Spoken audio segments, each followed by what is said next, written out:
We're going to pretend that was a gavel. We will call this Bluffton Town Council meeting to order. It is Tuesday, May 17th. All of council is present. If we could start by the Pledge of Allegiance, followed by the invocation. I pledge allegiance to the flag of the United States of America and to the republic for which it stands, one nation, under God, indivisible, with liberty and justice for all.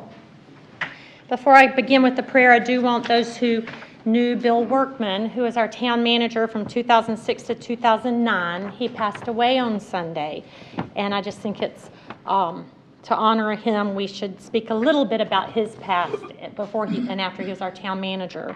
He was born in the Low Country, was a graduate of the Citadel, and a member of the Army. He started his career as a journalist and then realized his passion was economic development. He went on to serve the citizens of Greenville in various capacities, even as mayor. He then worked for Piedmont Natural Gas in Greenville before returning to the Low Country to work for our town. He served on various boards and committees during his lifetime, and our condolences to his family and friends. So with that, if you'd like to bow.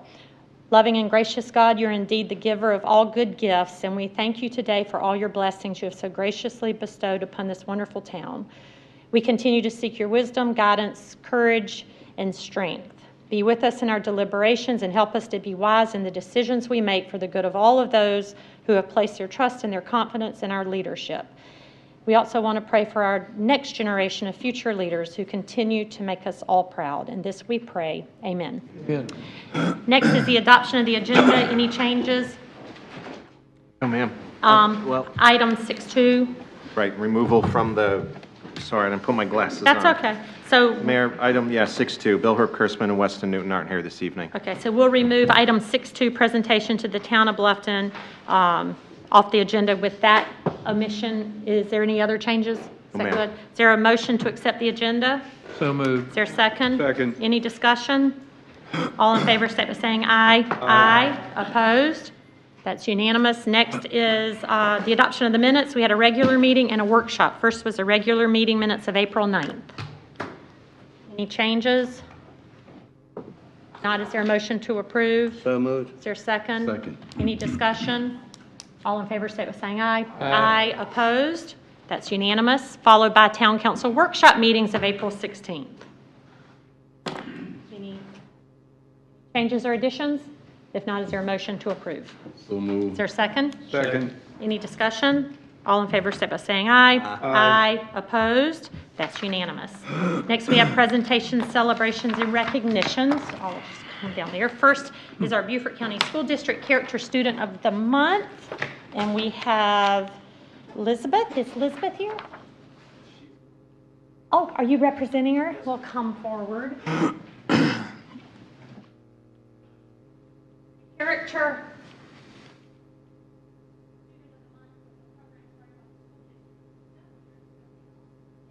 Our cluster of over 12,000 students, that student of the month based on that character trait. And Elizabeth Marr Hernandez won it on self-control. So she is.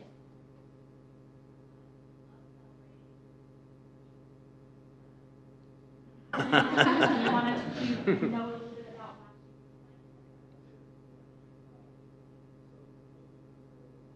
fantastic student.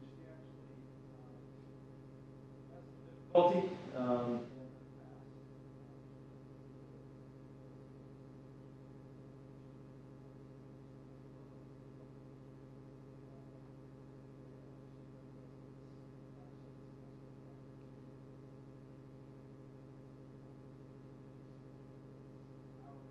Building level student of the month.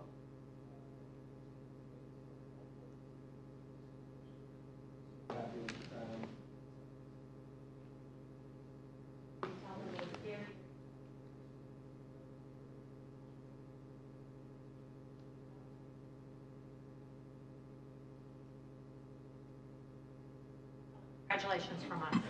Thank you. Next, we have Small Business Week proclamation.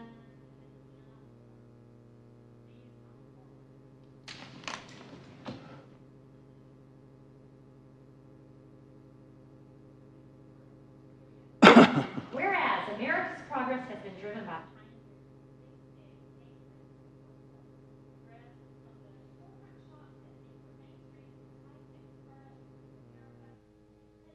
small business.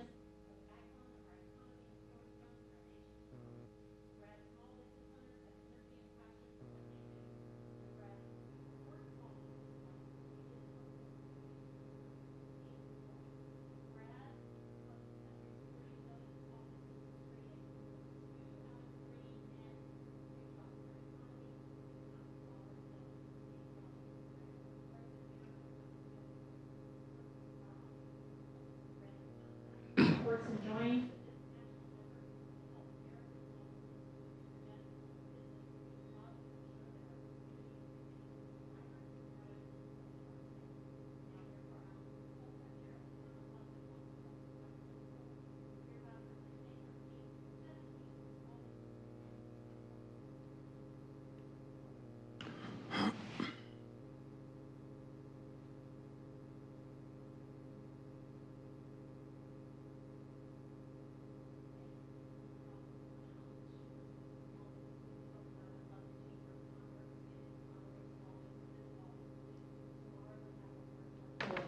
Businesses have been named finalists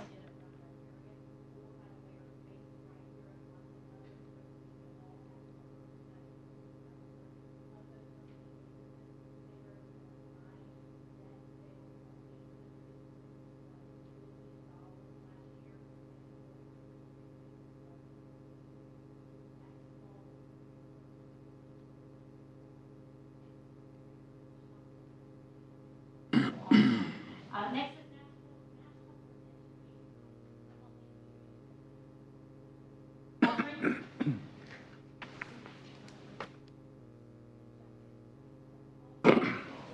is oh, Lord, like the child. This is Justice, our town pet.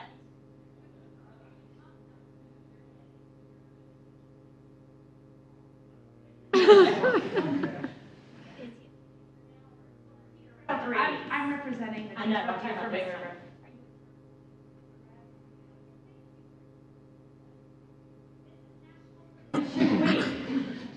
National, whereas.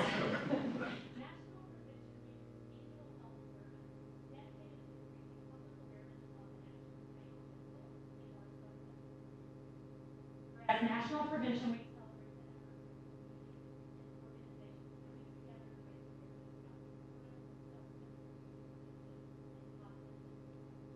whereas May,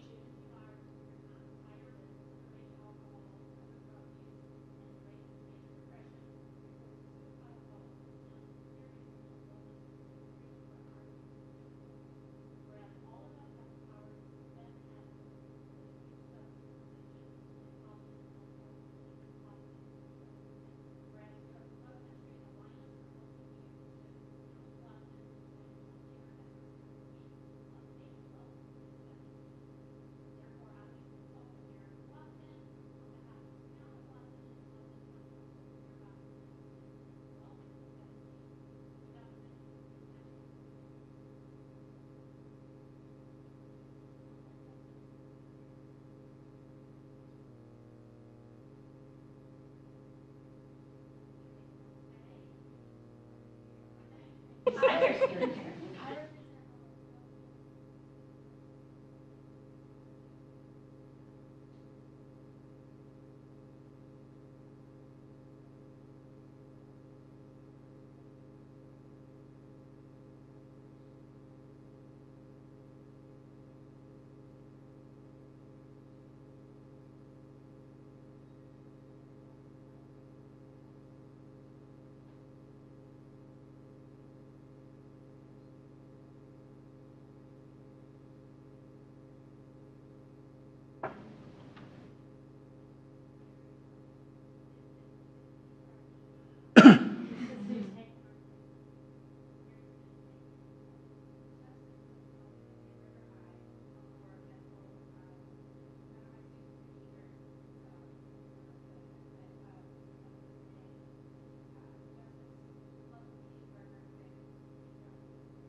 umbrella is Low Country Alliance.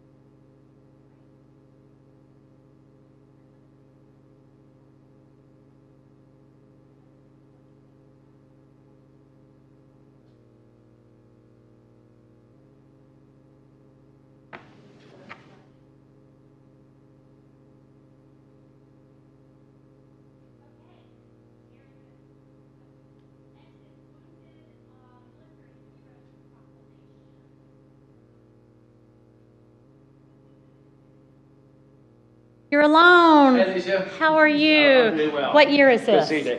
Hey, this is our 9th year. 9th year that this group has put together a fundraiser to raise money for the wounded military heroes. And we just honor y'all with a proclamation, and I'm happy to read it.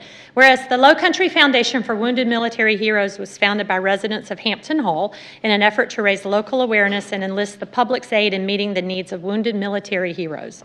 Whereas to recognize and raise funds for our wounded warriors in the Low Country, the Wounded Heroes Golf Classic takes place May 20th at Hampton Hall and Belfair Golf Clubs in Bluffton. Whereas the day is dedicated to benefit service members exclusively and to thank them for their service to our great country, and the Low Country Foundation has to date raised over $1.1 million for various PGA charities under the Birdies for the Brave program. Now therefore be it resolved that I, Lisa Salka, Mayor of the Town of Bluffton, along with Town Council, town staff, and the citizens of the Town of Bluffton, wish to thank and honor all of our servicemen and women, both here in the Low Country and all over the nation. So best of luck. Please. And if you'd like to say anything, or Thank you. you're welcome. Yeah, thanks so much. You get a picture. Picture first. Oh, picture first. Yeah. Yes. Thank you. On behalf of the foundation, I want to thank the entire town council and Lisa for all your support over the years. As she indicated, this is our 9th year. Our activities kick off this weekend. On Sunday, we have a community appreciation event, an auction, fundraising event for wounded heroes in the Low Country. On Monday, we have 50-plus Low Country wounded heroes attending our golf classic at Belfair and the Hampton Hall clubs. Activities kick off at 10:30, weather permitting. We should have the Fort Bragg parachute team landing at both clubs. Everyone's welcome to come to the opening ceremony. That evening, we'll have the first female four-star general, Ann Dunwoody, featured speaker for that evening. So if you could make it, we'd be glad to have you. Thanks so much. Thank you very much. Thank you. Thank you. Next is National Preservation Month. We have our Historic Preservation Symposium a week from Thursday. Who is going to be accepting this? I thought Joni was here earlier. Okay. Well, thank you for accepting it. Whereas on June 8th, 1906, President Theodore Roosevelt signed into law the Antiquities Act, giving the U.S. President the authority to create national monuments from public lands to protect significant natural, cultural, or scientific features. And on October 15th, 1966, the National Historic Preservation Act, the most far-reaching preservation legislation ever enacted in the United States, was signed into law by President Lyndon B. Johnson. This legislation established the National Register of Historic Places and state historic preservation offices, whereas the National Trust for Historic Preservation established May as National Historic Preservation Month in 1973 to promote historic places for the purpose of instilling national and community pride, promoting heritage tourism, and showing the social and economic benefits of historic preservation. Whereas the National Register of Historic Places formerly included the Bluffton Historic District and 46 of its contributing buildings, as well as 2 coves, into its registry on June 21st, 1996. Prior to this, the Church of the Cross was entered into the National Register as an individual historic site. Whereas the town of Bluffton also established a larger local district, which is known as the Old Town Bluffton Historic District, that recognizes 86 contributing structures. Whereas This Place Matters is the theme for the National Preservation Month 2019, and the town of Bluffton will be hosting its 4th annual Historic Preservation Symposium, called the Bluffton Historic District, Then and Now. That's on May 23rd, to better educate and involve our community. Now, therefore, I, Lisa Salka, Mayor of the Town of Bluffton, along with the Town Council, do hereby proclaim the month of May as National Preservation Month in the Town of Bluffton and call upon our residents to join others across the United States in recognizing and participating in this special observance. Next year, we will add Campbell AME Church to this list because they were just formally approved to be our second structure, which thank you, thank your church, thank everyone that put in that effort, Pastor Black, for that. So there you go. Okay, great. Picture. Symposium, do you want to say anything? I was just going to, Yes. you said a lot of it. It starts at 5:30. We'll have some of the historic preservation groups out there for a little meet and greet, and then we'll start the symposium right after that, around 6 o'clock. So May 23rd. May 23rd May here. 23rd, 5:30 here. And for those of y'all who want to get a glimpse of Josh Martin, he was our former town manager and an amazing preservationist.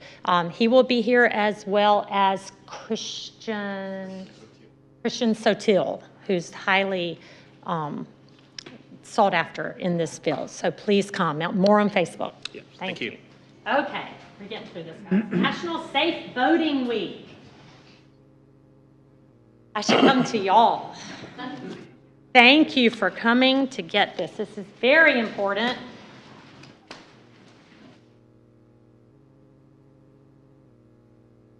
Thank y'all. This is National Safe Boating Week. Whereas, on an average, 650 people die each year in boating-related accidents in the U.S. Approximately 3/4 of these are fatalities caused by drowning. Whereas the vast majority of these accidents are caused by human error or poor judgment and not by the boat, equipment, or environmental factors. Whereas a significant number of boaters who lose their lives by drowning each year would be alive today had they worn their life jacket. Whereas the U.S. Coast Guard prepared resolution, and on June 4th, 1958, President Dwight D. Eisenhower signed PL 85-445 to establish National Safe Boating Week as the first week starting on the first Sunday in June. In 1995, the date for National Safe Boating Week has changed to the full week before Memorial Day each year. This allowed the message of safe boating to reach more boaters before the season and enforced the message for a longer amount of time each year. Whereas Flotilla 1011 D7 Hilton Head Bluffton and its members have exhibited compassion, understanding, and professionalism during the performance of their job in the past year, and the work of these lifesavers is invaluable in emergency situations. Now, therefore, I, Lisa Salka, Mayor of the Town of Bluffton, along with Bluffton Town Council, hereby proclaim May 18th, 2019 as U.S. Coast Guard Flotilla 10-11 D7 Hilton Head Bluffton Day in support of their year-round effort to promote safe boating and also support the goals of the North American Safe Boating Campaign, Wear It, and proclaim the week of the 18th to 24th of May as the National Boat Safety Week in the Town of Bluffton.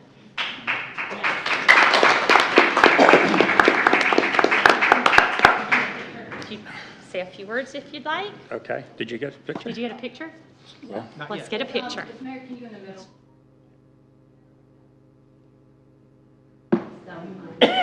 I'm good.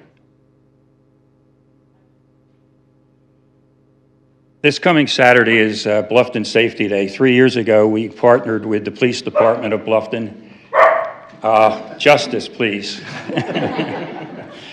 And the whole intent was to get the general public out, not just the boating community, but everybody in the community to come out and meet the first responders, see the equipment up close, meet the men and women who are there day and night, 24/7, whether it's a Coast Guard boat from Tybee or Air Station, search and rescue squad, or the police department or fire department, EMS. Again, have a fun day, meet the first responders, see the equipment, and learn something about boating. We also do vessel exams that day for free, and we collect a very important thing, expired distress flares. So many boaters, last year, 2 years ago, we collected thousands of expired flares. People don't realize that in 2, 3 years, 5 years, it depends on the manufacturer, they expire. You go out to the ocean, you're in trouble. You set it off or try to set it off, it doesn't work, you're really in trouble. So there's no place. The fire department doesn't collect them, the police department doesn't collect them, and it's really a problem. We have some people that have in their garage hundreds of expired flares, and they don't realize it, that you can't get rid of them. So the sheriff's department will be there. They'll collect them and dispose of them with their bomb squad. Thank you very Okay, much. thank you. Thank you, absolutely. And you're speaking to everyone on Facebook Live that's watching, so it really is hitting a larger crowd now. We're doing that live stream. Next is Building Safety Month. Last but not least, Mr. Spruce, you may come accept. Whereas the town of Bluffton's continuing efforts to address the critical issues of safety, energy efficiency, water conservation, and resilience in the built environment that affects our citizens both in everyday life and in times of natural disaster gives us confidence that our structures are safe. Whereas our confidence is achieved through the devotion of dedicated professionals, which are building and safety and fire prevention officials, architects, engineers, builders, tradespeople, laborers, and others in the construction industry who work year-round to ensure the safe construction of buildings.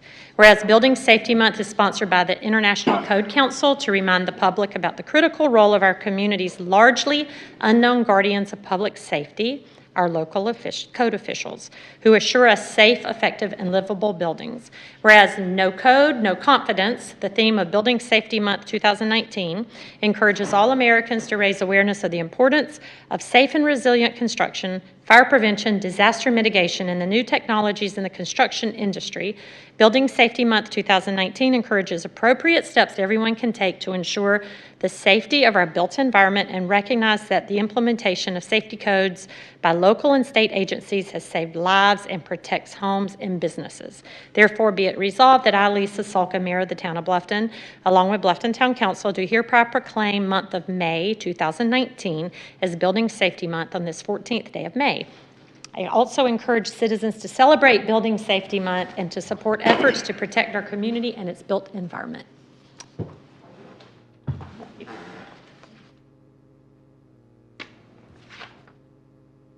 Ed, are you good?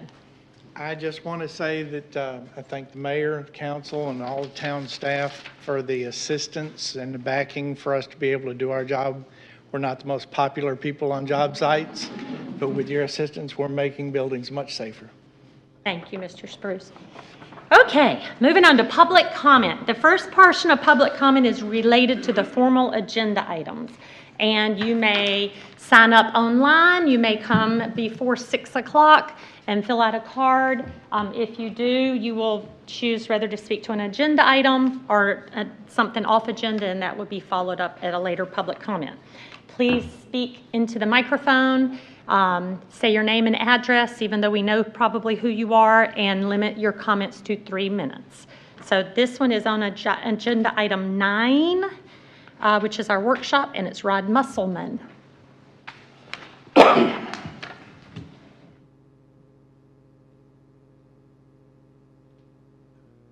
thank you very much. Rod Musselman, 24 Kirk Bluff Road, Bluffton, South Carolina. And my comments are in regard to the rules and regulations of the Wright Family Park.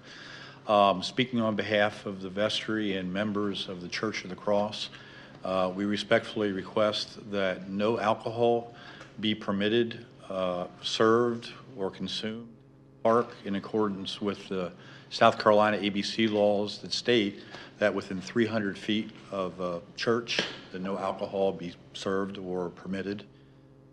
We also would request that no amplified music be allowed, just in accordance with keeping the grounds and the church in mind. And thirdly, that somehow, if there are events scheduled there, that respect is given to the church's regular church services, also any funerals, weddings, and certainly all the activities of Holy Week. Thank you. Thank you very much. Public comment is over. Yours will be the next one on the chapel. Next is communications from mayor and council. Just wanted to say we had, I think it was the 41st Village Festival that Babby Guscio had started and managed that for like 30 years, and then she graciously had given it to the famous Bluffton Rotary Club. Infamous. Infamous. But anyway, it was good weather. I think most people were probably there, at least I know I was, and it was a good turnout, and it was just a good day in Bluffton. Thank you. Anything else? Anything over here? I'd just like to echo the same thing, that was in attendance. I thought that the Rotary did a fantastic job, and I'd also like to give a shout out to our police department. I thought that they represented the town extremely well. I was very impressed with the interaction that the officers had with the attendees, so thank you. I'm going to speak quickly to our schools, and I mentioned it a little bit earlier during the Community Service Awards, but looking over Facebook and social media, y'all, our students, and on the athletic side, and I know I can speak as long about the academic and the extracurricular side, they are kicking it. I asked all the athletic directors to send me a quick synopsis, and it's too long to read, but between May River and Bluffton High, we have had region championships. They're 3A and 4A, so they're not competing at the moment. Football, boys cross country, girls golf, girls tennis, girls basketball, wrestling, boys soccer, baseball, girls track, boys tennis, boys golf. North-South, we've had kids from volleyball and baseball get on the North-South team. Women's lacrosse, football, again, women's soccer. We've had state champions this year. We had Anthony Carswell 4A shot put. We had boys track and boys soccer Saturday when the state in 3A of a program that's is so new. Daughter of our captain here was on the track. What was the 4x? What was she on cross country, or was she track? She did the 1 mile and the 2 mile. The 1 mile and the 2 mile. 8th grader. She's not even in high school yet. But she's just an example of many of these kids. USCB, they have men's golf won conference champion. Women's golf went to the golf championships. Softball was the Sun Conference tournament champions. And on, 70 or 80 different individual awards for all region and all state. It's just amazing, and I'm so proud of them. And I'd love to list every one of them. I mean, we may do so on Facebook because they all deserve a here's here. And so many of them were here tonight doing community service hours. So they get off the field and they go and give back. In between they study, and they're always making good decisions. And so I just wanted to give a shout out to them on Facebook if they're watching, of how proud we are of them. So got that. I'll give y'all names if you want it. We have Historic Symposium a week from Thursday here. Please go on Facebook and look at the dates and schedules for that. And if nothing else, we will move on to workshop items. Number 9.1, which is consolidation and codification of rules governing the public use of individual town-owned and our town-managed recreational properties to include public docks. Mr. Marshall. Good How are evening, Madam you? Mayor, members of council. At last month's workshop on the Calhoun Street dock, you asked for recommendation regarding rules, allowed uses, etc. Please know that before we begin this evening, what I'm going to present to you is merely a framed starting point for a conversation, a middle ground baseline, if you will. As always, council will have a myriad of options above, below, and on point with the middle ground that we'll talk about with regard to all the properties that we're going to look at. Staff will take the direction that you provide this evening. We'll formalize the ordinance as such, and we'll bring the amendments back to you for first reading. With that said, we're going to dive right in. We're going to start taking a look at what we're going to try to accomplish this evening.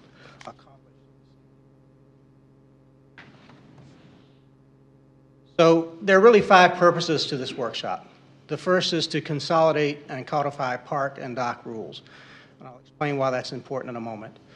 We also want to establish rules for parks that have no formal rules currently that were approved by council. We also want to modify rules for the Calhoun Street dock and the Wright Family Park. We also want to expand the definition of smoking to include electronic smoking devices.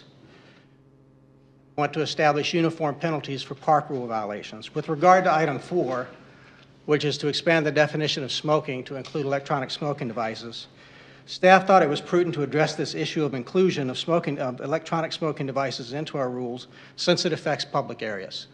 While we're making a lot of amendments to our ordinances that govern use of our public parks, it made sense to go ahead and take this step. So the definition that's being recommended comes from a Public Health Law Center publication on regulating electronic cigarettes and similar devices. The particular definition that we used was modeled after the state of California's definition of electronic smoking device. A little bit of background for you. All public property within the town of Bluffton, including our parks and docks, are generally covered, some in more detail than others, in various sections of town code. So we're not completely lawless when it comes to rules governing our public property, and I don't mean to insinuate that during this presentation tonight. Currently, our park and dock specific rules are either one, codified, or they were adopted by simple council majority vote through enabling sections of public law, or they're non-existent in some areas. Through formal agreements, the town is able to enact rules for county-owned parks that are operated by the town.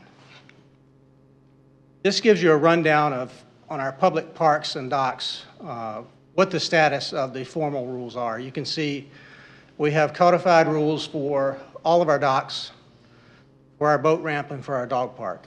We have rules that were approved by majority vote for Pritchard Street Pocket Park, the Wright Family Park, DuBose Park, and Oyster Factory Park. And we have a myriad of properties for which we currently have no formal rules that were approved by council. And part of what we're aiming to do with this process is to introduce amendments to our Code of Ordinances that will solve this issue. So a summary of the amendments that staff would like to bring to you include rescinding Chapter 22, Article 5, which covers dock rules, rescinding Chapter 22, Article 6, which covers dog park rules, and adding Chapter 13, Article 2 to include public park, dock, and boat ramp rules, for a section to be added to that article for each public property that the town has purview over. We also would like to amend Chapter 18, which, as I spoke of earlier, is to add the definition of electronic smoking device and include it in the definition of smoking. Then lastly, just a housekeeping measure, remove a reference to DuBose Park, since DuBose Park will have its own section within Chapter 13, should you approve those amendments. As you can see, the amendments that we would like to bring to you have several moving parts. So the order of discussion this evening, we'll start off talking about Calhoun Street Dock and Wright Family Park. Primarily because we front-loaded those. We wanted you to have the most energy and the most gas in your tank when we talked about those. We've had some recent discussions regarding those as recent as last month. So this is fresh on your mind, so we can spend as much time as you want to on these particular rules. Again, they're a starting point, they're a middle ground, and we can go up, we can be more restrictive, we can be less restrictive. I've got a pencil, I'm ready to take your notes, and we're ready to respond as a staff to whatever your desire is before we bring this formally to you as an ordinance. A little bit of background on the Calhoun Street Dock. A conditional permit was issued to the town which included prohibitions against many of the uses that all our docks enjoy today, to include eco tours, water taxis, and ferries. So given the restrictions that the Army Corps of Engineers placed on the conditional permit for this community dock, staff recommends applying for a commercial dock and self-restricting activities that we would like to codify in Section 13-22. We sought public input regarding allowed uses of Calhoun Street Dock. We had some good input provided in public comment tonight by Mr. Musselman. We had a public input session on April 4th. We also received written feedback from members of the community through surveys, emails, and other methods of communication. And Town Council held a staff workshop Town Council had a workshop on April 16th, just last month, to review all of this public input. And at that workshop, Council directed staff to propose self-restricting dock rules for a commercial dock, and that's what we're bringing to you this evening. All input that I spoke of was considered when staff adopted these notional rules. Let's just jump right in. If you will, I'll call your attention to all of the items that currently are not codified. In other words, these are new items and new restrictions that staff is proposing for the Calhoun Street Dock based on the input we received. We are proposing a maximum vessel size of 60 feet in length. We are proposing that one of the prohibited uses will be, it shall not be used as a point of commerce, rental, or sale of kayaks, paddleboards, wave runners, or any other recreational water vehicle or apparatus.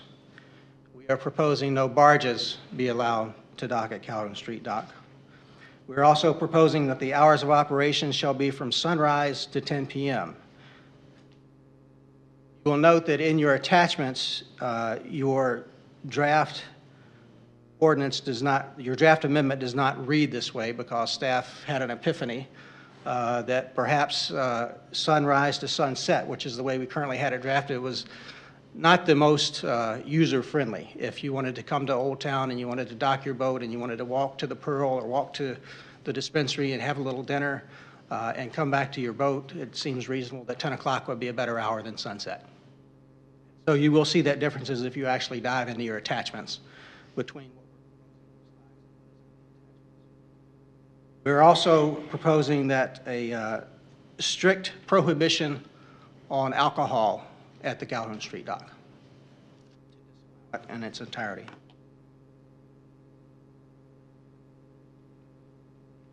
Fishing is not currently addressed in our dock ordinance, but we are wanting to address it with the Calhoun Street Dock. Skip something, Yeah, Scott? you did skip one. Unless it was already a rule. Commercial, No, it was. right there. at the That's bottom. already in our ordinance. Okay. For ease of getting through the material, I can stop on each one of them if you prefer. Oh, no, that's fine. But if it's the same as what we have now, I'm assuming that council is good with that. And Okay. so I'm going to call your attention to those items that are different Okay, from thanks. our current rules. And if you need a copy of the current rules, I brought a copy for each member of council.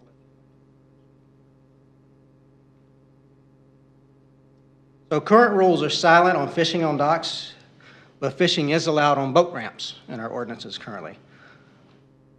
And that is allowed so long as it does not interfere with boating activity. What we are proposing for Calhoun Street Dock is that we're defining fishing first. In addition to the use of a rod and reel, which includes crabbing and casting nets for shrimp, it shall be allowed only in designated and marked areas for such use, as illustrated. And I have an illustration that I will show you.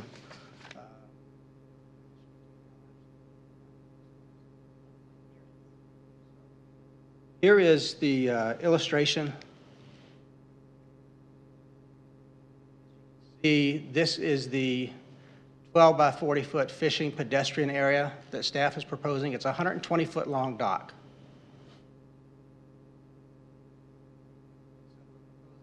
This area be a fishing and pedestrian area. We're proposing that the 80 feet this direction is devoted to boat docking. Mark it with very conspicuous signing as such.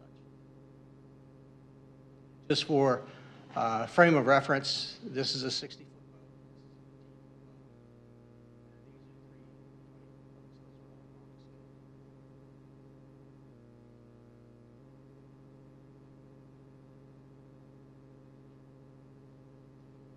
The remainder of the rules on this slide are the same as we currently have in our ordinance. We can discuss any of them that you like, or I can move on to the next slide.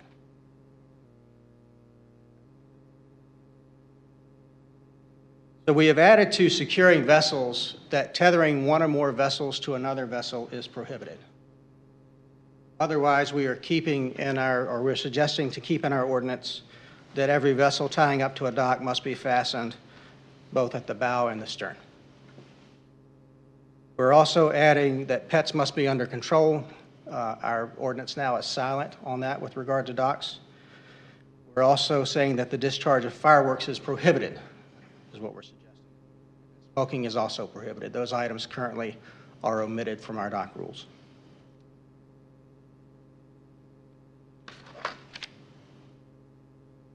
We are also specifically addressing sewage discharge and saying that discharge of raw untreated sewage from any watercraft is prohibited.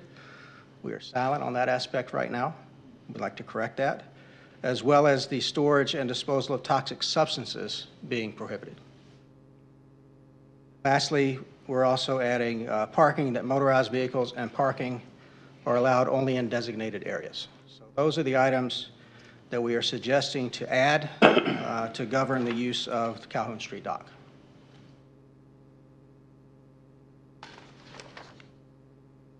Are you going to go through all of them? Okay, good. Property. Good.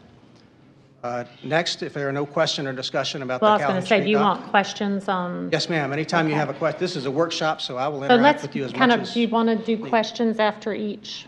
Any questions on the Calhoun Street dock rules? Survey or you have any information on that? Yes, sir. You have one of your attachments package 107 pages long, so. contains the input we received on that.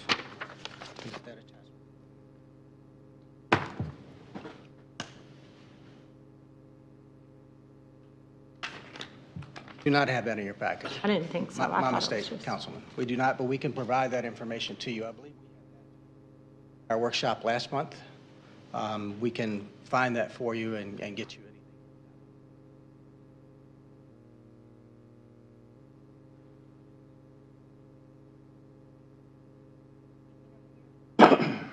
Not, I don't know if it's the attachment, we're just workshopping this, but maybe I would urge you and maybe council to think through, the dock right now is what, 60 feet long?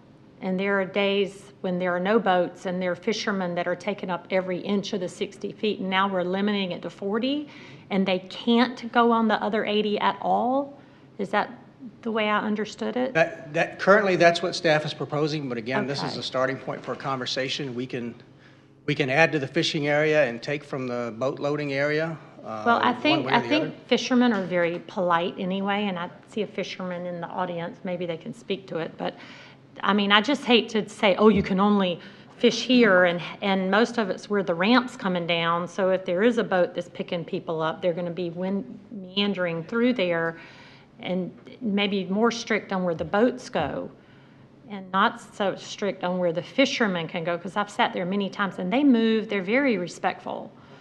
So I don't know what y'all think about that. Now we're saying you can only fish on 40 feet. Remember, we were there, and they took the whole 60 feet up on days that no boats are even docked there, so I don't know Well, I what y'all's wonder thoughts are if on that.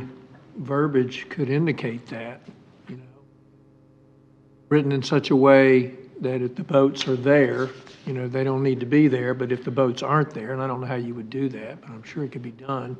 So may I suggest, council, that perhaps we adopt the same type of verbiage we currently have for boat ramps with regard to fishing? And that is, fishing is allowed so long as it doesn't interfere with boating activity. There you go. Right. Adopt that same language, and if you like, we can do away with the zone, we can make it smaller, larger, it's whatever you'd like to do I with it. think the key is not to overextend the dock, where we're going to take some cleats off where the boats know where they can go. But the fishing, I like that.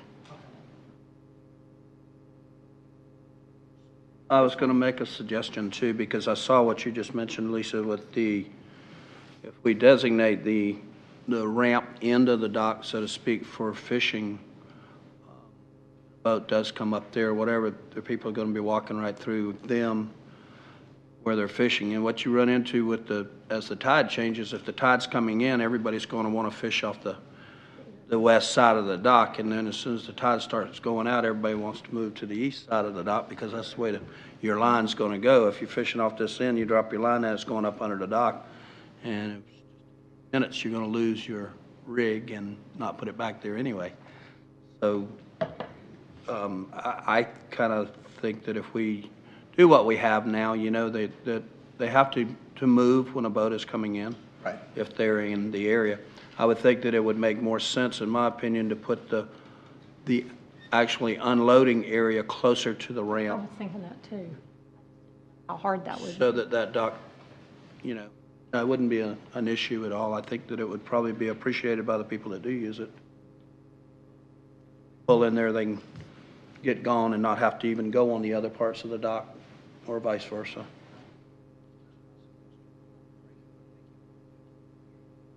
Anything else right now? I agree with that, because what's going to happen is if the people unload on the far end and the fishermen are there, then they're going to be walking through the fishermen.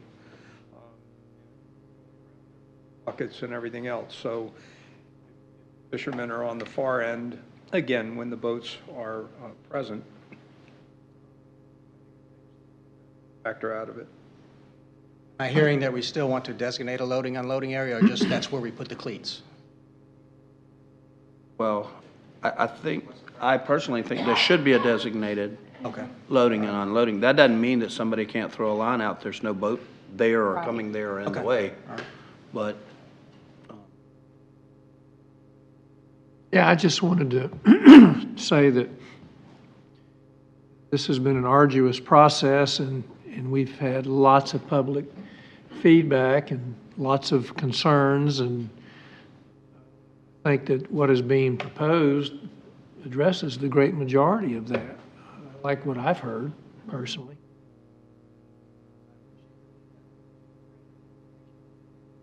Moving on, Wright Family Park.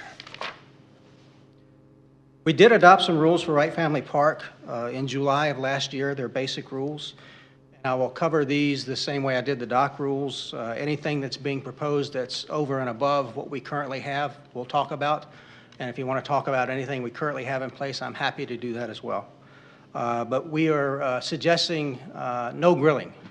Currently, we have no open fires and no grilling within 50 feet of any existing structure on the property. But as a staff, we are suggesting as a starting point for conversation that we have no grilling on the property. We also are suggesting that fireworks are prohibited.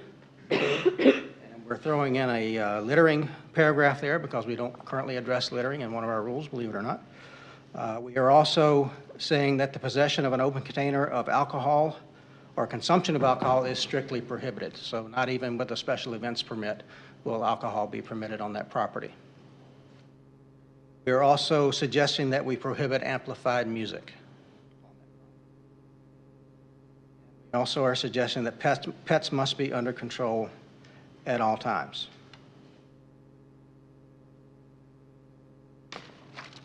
Any discussion on any of those suggested rules or anything that you may not have thought of that you?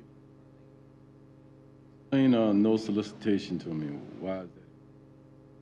That's a standard paragraph that we have in many of our park rules. That prohibits people from handing out literature when they're trying to enjoy the park, and you have someone that's approaching them to hand out literature or sales brochure or whatnot. It allows them to enjoy the park without being bombarded by commercial sales. Discuss that or take it out or whatever you feel like is appropriate for that property. Appropriate. I think solicitations on private property. No. So you're in agreement that no solicitation?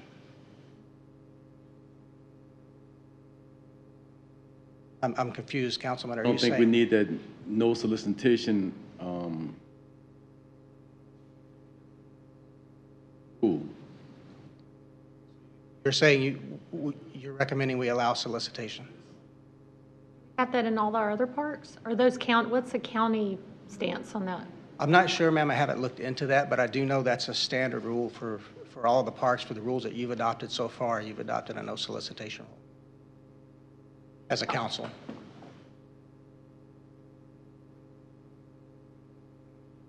I think we need to be same across the board. So I think it's odd to not have it. I mean, I don't know that I ever noticed it was even up there, but give a worst case. I mean, is there something that the reason we have it, is there a concern or a scenario or a hypothetical I don't know of why we have it, or just does it eliminate things from happening? I don't know.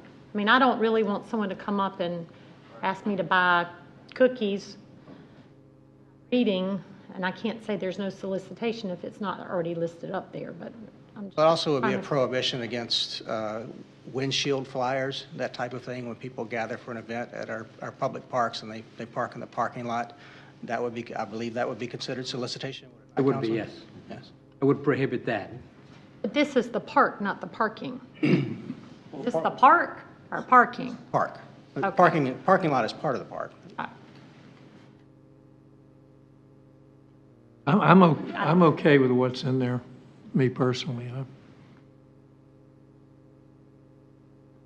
is a workshop. We're not voting on it. No, so ma'am, you're we're not. getting We're feedback. discussing it and getting feedback. Discuss And it. Should we put on there no overnight camping? I mean, do we have that any other? Do you think anybody could end up sleeping in the park? Well, we do have, not for this particular one, but we can add that. We do have that. That is covered under our, I believe it's in Section 13, which covers public property, that no camping is allowed on town property, But town-owned is this, property. so why don't we, so what is this? This is Section 13, This is Section 13-20. 20. It would be in an earlier section of Chapter 13, which would cover generally what you can and cannot do on public property.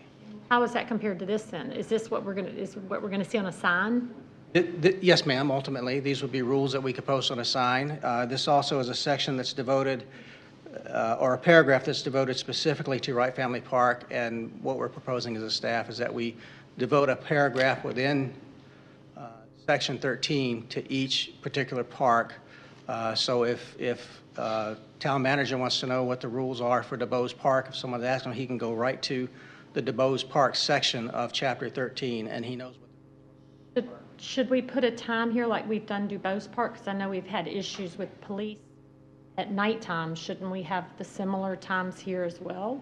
Well, we currently already have a rule in place that is open from sunrise to sunset, and we're proposing to carry that over into the codified section of the ordinance. I have one more question for council. And I want to make a mountain out of a molehill. We don't have a panhandling ordinance, and it's becoming a little more prevalent. It's much so. I think this area is being targeted. My wife had seen somebody, a young lady with a baby at Kroger's recently, but they're all over. And there's no solicitation. Does that include panhandling? That would cover that, yes. Okay. If it was defined correctly, broadly enough, yes.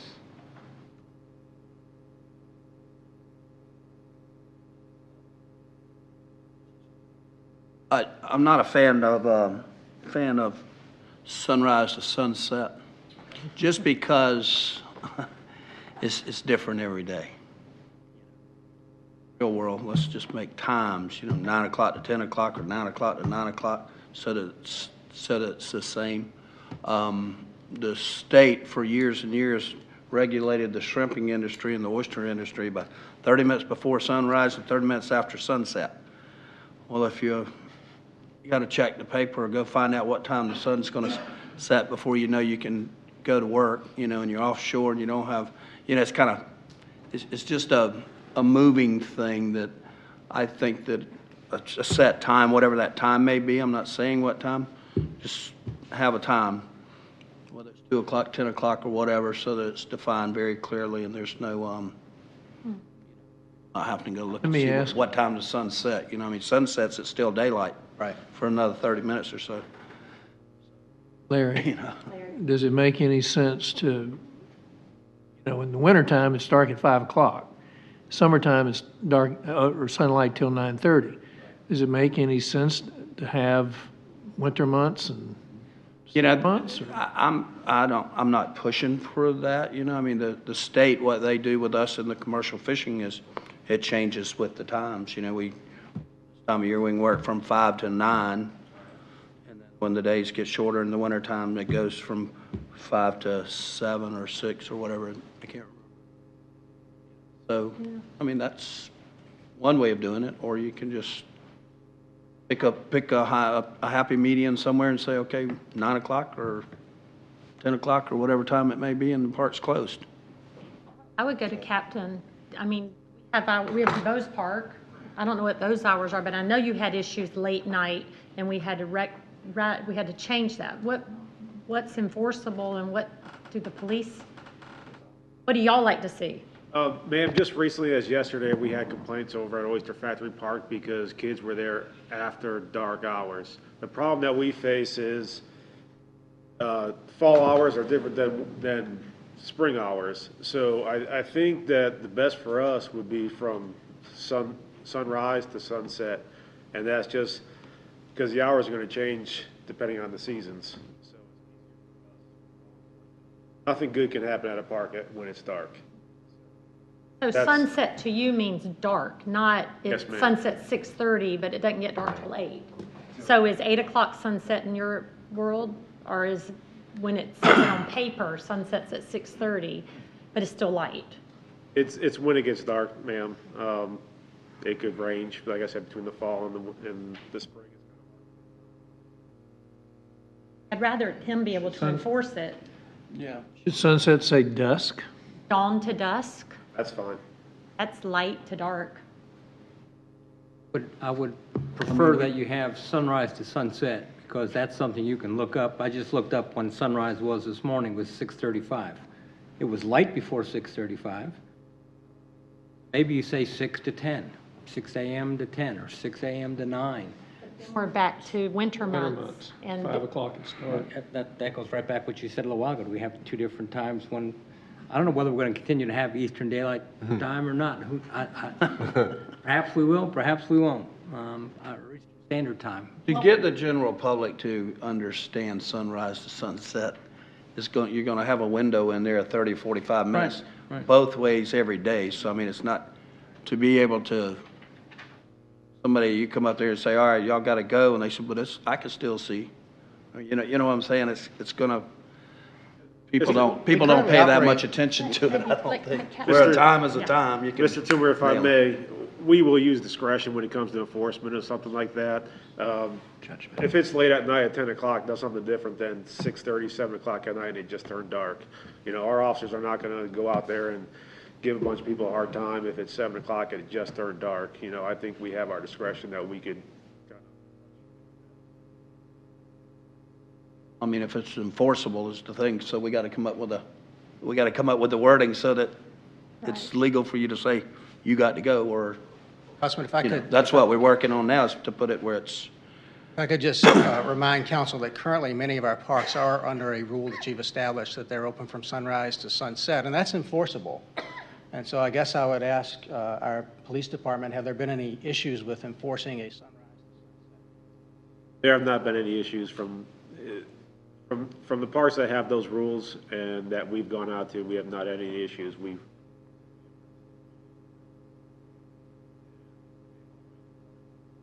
And it isn't that we can't change it, it's just this is not a new rule.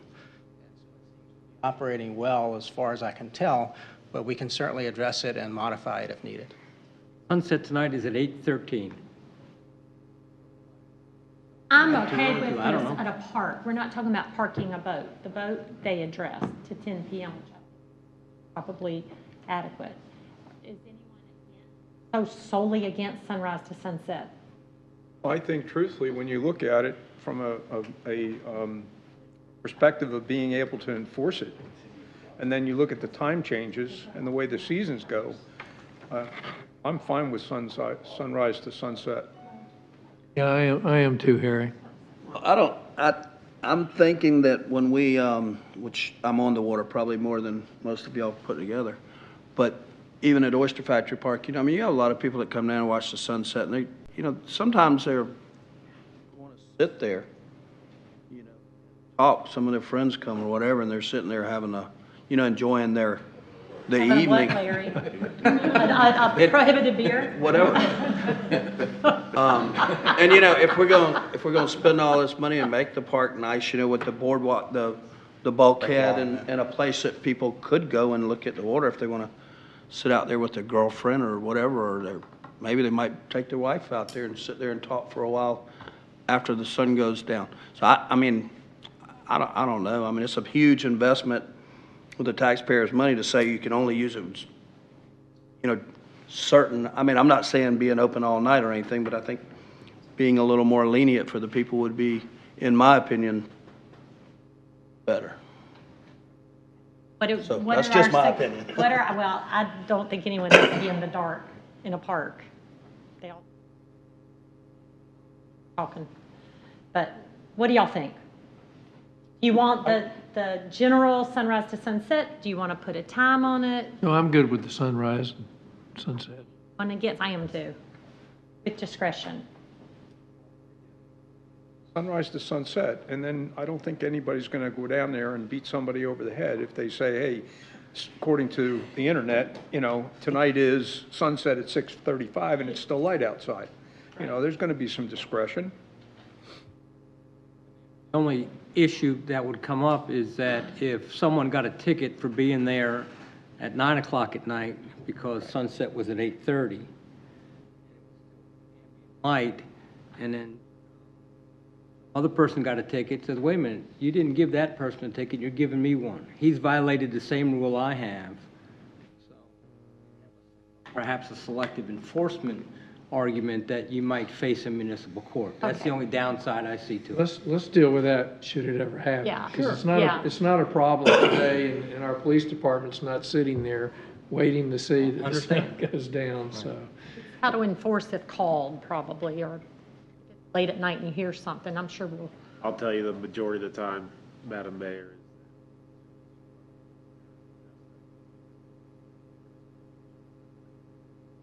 Okay.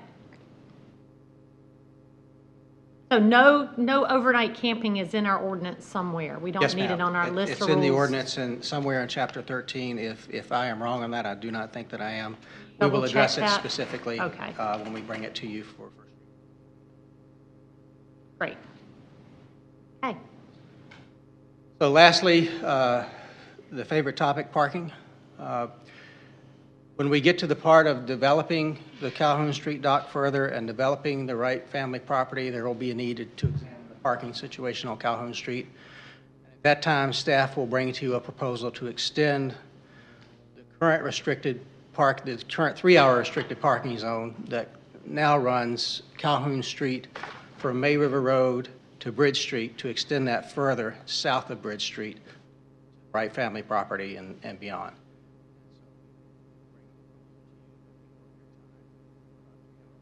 Parking there as well. So is this not part of what you're going to bring to us This next will not be month? part of what we will bring you next month or whenever you would like to see the first reading of this. We're just, while we're talking about the topic of development of Wright Family Park and DeBose Park and Calhoun Street Dock and the rules that govern it, we felt it appropriate to bring this issue.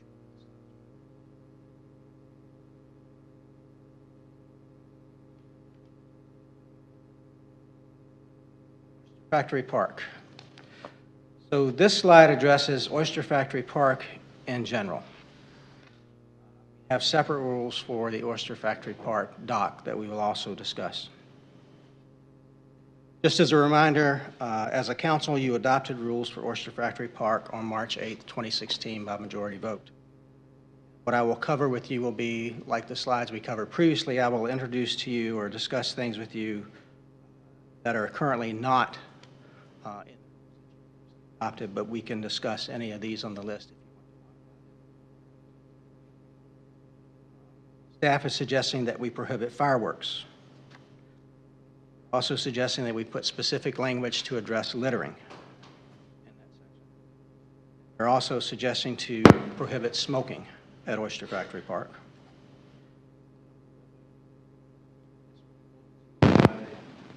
Holidays, there's firework at the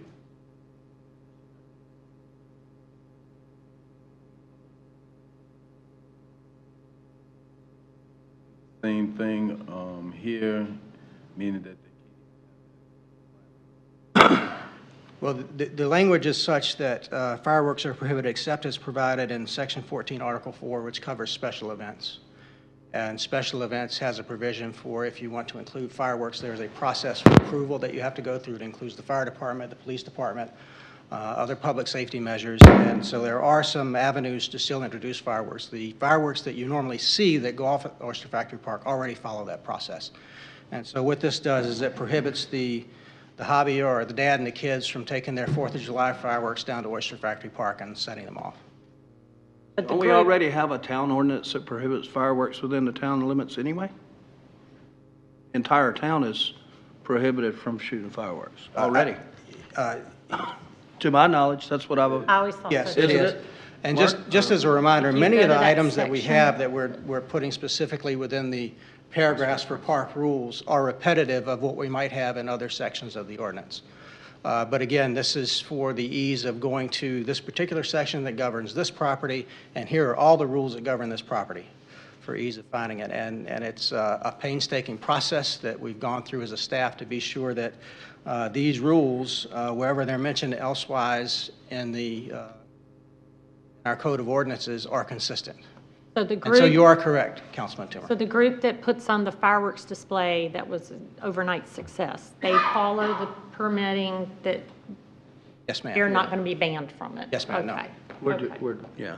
Gotcha. Gotcha. Okay. So prohibition of smoking, is there any issue with regard to that suggestion? That during special events too? That is a You strict know, I mean, like- prohibition. Well, I mean, like when people pay to rent the park for a wedding or reception or, There no right- smoking, right now, period? that's not a regulation now. That's one of the rules that we can discuss, if you like. I mean, I'm just, Silent on it with regard to Oyster Factory Park, or we can address it specifically.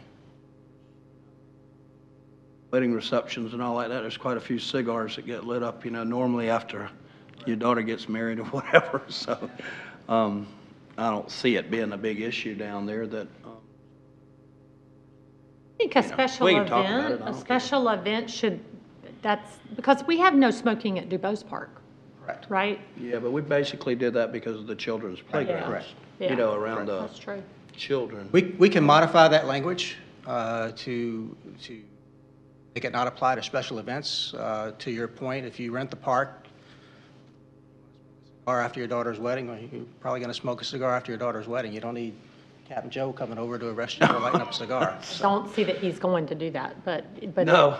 but somebody could complain and then he'd have to. So I think it's a different park than if it was a playground there, I I'd be agree. all about I no agree smoking. totally on that. So I'm taking a note to modify the language of that item, or would you prefer just to leave it silent and omit it?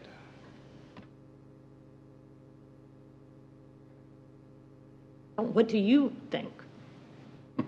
Consider a rental of, Why did we talk, I mean, do we want it silent and omit it, or what's the, sorry. I don't think you want to remove smoking. Is that what the question is?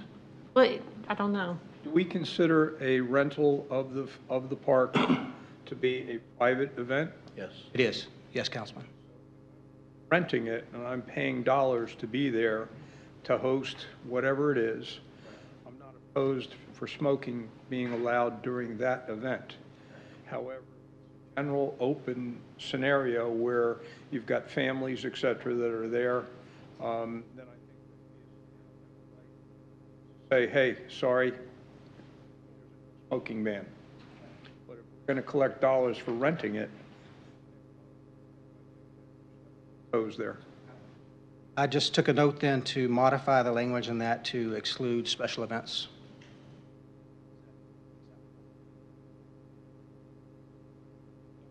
So under fires where you have section 1310, does 1310 go back to special events as well? Because we have a fire pit there. Yes, So- it does go back to Okay. 1310. Okay. 1310 goes to Well, special 1310 events? speaks to fires, and 1310 speaks to allowable fires and the process for getting permits for fires. Part about no fire under the pavilion, you know, I mean, when you're doing a food up there, you're gonna have fire under the pavilion. Inferno or a burner or fire cooking a low country boil or whatever, so that, I don't know that, I mean, you don't want anybody building a log fire up there, but something needs to be clarified, I would think. Well, it says no grilling allowed underneath the pavilion. Well, that's pretty,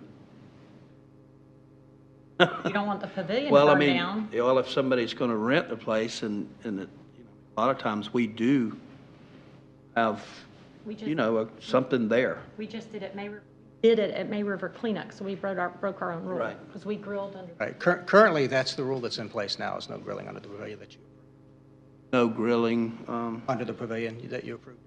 well, maybe that word grilling might be better. That doesn't mean you can't cook a low country boil, right? That's not. Or, I don't know, you know, those are technical things, but.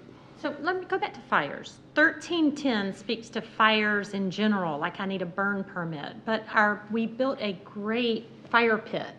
To me, that's not getting a permit to burn a fire. That's a special event that the Rotary Oyster Roast wants to build a fire in a fire pit. You still have to get a permit from the fire department every time if we're doing a catering event there. To burn in that fire We pit? have a permit, but we have to call them and let them know that where it's going to be. And The that precise wording in the rules that you've already approved say no open fires without an events permit, no grilling. Without an events permit. Okay, I thought you said a burning permit. Well, that's all inclusive of 1310 and the permitting process for having a fire. We just, because we're codifying it, we formalize the language a little more. Before we move away from the prior topic, to me, there's a distinct difference between a special event, which is a public event, like Bayfest or Arts and private event. Seafood, versus a private event. We were talking about potentially allowing some smoking, private event, but we were calling it a special event. So I think as long as we can clarify that there's a difference between the two. But a private group has to get a special events permit to have an event there. But you don't, for example, if Arts and Seafood or Mayfest is taking place, does that mean that I can walk down the middle of the street with smoking or not? Well, you basically can walk down the middle of the street smoking now, anywhere you want to. Well, let me There's say, no- let there's me no say rule that that says you can't. at a park or somewhere where the general public is and the kids are at, all of that. It seems to me that needs to be a separation between that and private. That's just my thought. Well, special events, Special events, special events put on by the Rotary Club or put on by a church or wedding. whatever. I don't know if that's ever been an issue, that I can recall. What do you think, Dan? Been there many times. Yeah, I just bring it up because Yeah. you were pointing out, which I love a good cigar myself, but you were pointing out cigars after a private event. Special event. Well, it's all called special event, but what I'm trying to distinguish here is there's a separation between public and private. Like your event was not really a public special event. It was a private event with a special event permit. differentiate between that when you're rewriting all of this? We can, but I would also like to point out that currently the rules that you approved are silent on it, and I don't know that it's been an issue. So maybe we're trying to inject a rule that's unnecessary. Overthinking it. So perhaps we're let's overthinking don't crap everything out. That's So maybe it is better to be silent on this issue if it has not been a problem. If it gets to be a problem, I think we Yeah, can I address can it at live that with time. that. Are we okay with keeping silent on I can this live with that. and monitoring? Okay, good. Great, thank Good. you. Awesome. Thank you, Dan. Okay, so smoking motorized vehicles, where are you on this? Well, the next new rule would be the skateboarding, rollerblading, roller skating, use of manually powered scooters and bicycles shall not be permitted on docks, landings, piers, and walkways. That's standard with our boat ramp language now, but we currently didn't have that in our dock language or in our general park language. Oh, okay, but it is in the It is dock in the boat language. ramp language, yes, ma'am. Okay. So now we're on to Oyster Factory Park dock. And all of these rules should look very familiar. They are rules that we currently have in Section 22, Article 5, which covers Bluffton docks, all Bluffton docks. One of the items that we are adding, again, I called your attention to earlier, is that tethering one or more vessels to another vessel is prohibited. We are suggesting to add that. The rest of those items are standard with what you've already approved to be in. On this page, we are suggesting to introduce that the discharge of raw untreated sewage from any watercraft is prohibited, and we're also suggesting to prohibit storage and disposal of toxic substances. Currently do not address either one of those items in our ordinance. Discussion on those rules for Oyster Factory Park dock. On. Oyster Factory Park boat ramp. These rules were lifted verbatim from what we currently have in place for the boat ramp in Chapter 22. We're just suggesting to lift them from Chapter 22 and move them to Chapter 13 under their own paragraph, so they can be easily found. Nothing new here. Clarify this first. Vehicles ready to recover vessels or watercraft from the water shall have preference over those ready to launch. Right. Order being on a first-come, first-served basis. How could there be a preference if they're first-come, first-served basis? What this tells, again, this is the language we currently have in place, but what this tells me is that boats that are coming in have priority over boats that are going out. Suggestion at the ramp, if you're competing for space at the ramp, if you're bringing a boat in and you've got an empty trailer to get the boat out of the water, you have priority because you're recovering your craft. That's how we currently have the language crafted. Whether that's But if it's first great served, idea. if it's first come, first served, it don't matter if you come or go. If you're there first, then you have the, and that's the way it's got to be really, because you just have a big mess if you say, oh no, he's coming out, you wait over here until he gets here. If you're there first, backing down the ramp, and there's not somebody there, and you're wanting to put your boat in, you have the right of way. You go ahead and finish putting your boat in, get out of the way, and the guy that wants to come out, he's got to wait until you move out of the way to put his trailer back down there. I don't see any other way that. So am I hearing that this is an unnecessary? I don't I understand mean, it. do you so- get it? I mean, Captain, you see any? I mean, it says two different things there to me. I don't know. Take me 2 hours to back a boat out, so. Maybe use another ramp, please, outside of, don't do the Oyster Factory. Exactly. Because he'll embarrass you if you. It's just a little confusing wording. I don't understand it. Either clear it up or. What if we delete the language, the order being on a first-come, first-served basis, and we just? That's what needs, Whoever that's ready to launch. Does that clarify? you say delete that? That's the important part. Delete the part that says the watercraft coming from the water shall have preference over those ready to launch. Here's a scenario I'm envisioning. I'm envisioning a scenario where you have a boat that's ready to come in. You've got it tied off at the dock. You don't have the trailer there yet, but you got a guy who wants to launch right on top of that boat. In my mind, that's what this rule covers. Perhaps not. We can. Well, we removed the cleats from the ramp side of the dock, so there's actually, that's not an issue. I say take it off. Take it, just omit it. Okay. I do. The first part of it, the vessel shall have preference. It's- Read it the way you think Oh, it it should needs say. to, that it just should say the order being first come, first served basis. Okay. All right. We Where is this gonna be? modify the language to make it very So wait a simple. minute, is this going to be somewhere visible or is this in our code of ordinances? Everybody pretty Where much. In our is code this of a ordinances, visible- eventually, we will have signage at the dock that will reflect the rules that you have adopted and codified. Okay. So we can simplify that, Councilman Toomer, not a problem. Okay, everything else is the same? Yes, ma'am, everything else is the same as we currently have. Second slide of the boat ramp rules, again, everything is the same as our current rules. I'll give you a minute.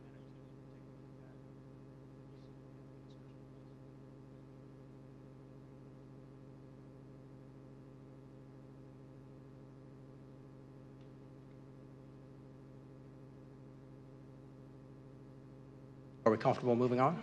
Okay. Oscar Fraser Park, currently we have no park-specific rules in place for Oscar Fraser Park. Oscar Fraser Park is covered generally in our ordinances, of course, like all public property. The rules that we are proposing do not include the county-operated portions, in other words, the ball fields and the soccer field on the other side of the parking lot. So we're proposing that, here we've got a sunrise to sunset again. We're proposing public use from sunrise to sunset unless you have a special events permit. We're proposing to prohibit fires unless you have a permit to have a fire, and no grilling underneath our nice new pavilion that we have in place. We are saying weapons are prohibited with the exception of law enforcement personnel in the performance of their duties. Fireworks, except with the permit to do so, and we're also prohibiting littering. Park as well. We are saying that alcohol is prohibited except as allowed by a special events permit if there's a special event at the area. We are suggesting to prohibit smoking at Oscar Fraser Park. Saying pets must be under control. Again, the no solicitation, and that motorized vehicles parking are allowed only in designated areas.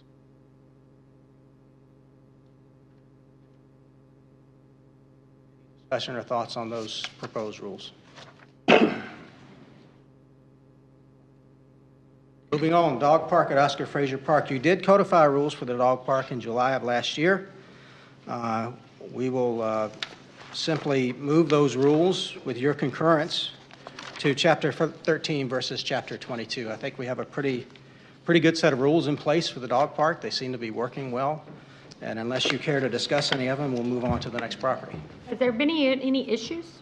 I'm not aware of any. Captain Batkowitz, are you aware of any issues at the dog park? None.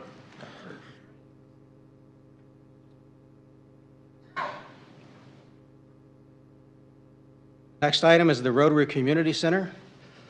Rotary Community Center did not have any rules that were necessarily approved by majority vote of council.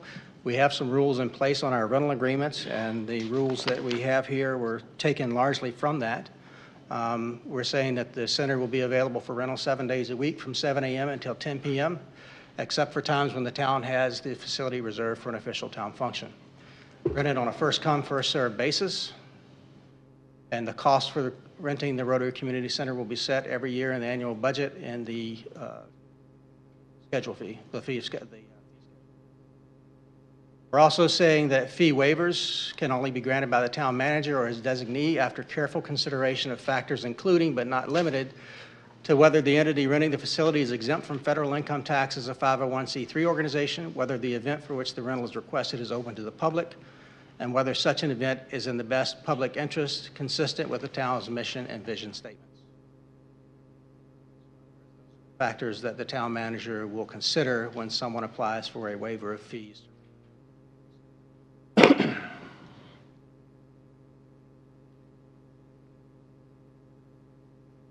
We're also proposing that the center will not be rented to any individual or group that advocates unconstitutional or illegal acts. The town reserves the right to reject any rental application or cancel any rental contract due to a variety of circumstances. Smoking is prohibited both inside and outside of the Rotary Community Center. But I don't think we allow smoking in there now with special events rentals, so that's nothing new. We're also addressing pets that only service dogs are permitted inside the facility. We're prohibiting weapons inside the discussion on those rules. Pocket parks. You did adopt rules for Pritchard Pocket Park in July of last year, but we have Tom Herb Kurzman Commons, Pritchard Street Pocket Park, and May River Road Pocket Park. The May River Road Pocket Park is that parcel of land that was donated to the town by Eugene Marks in conjunction with the May River Road project. It's a nice little area for sitting. So these rules would govern all three of those pocket parks, and they're taken largely from the rules that you already approved by majority vote for the Pritchard Street Pocket Park. The items that we are adding are fireworks are prohibited, littering is prohibited.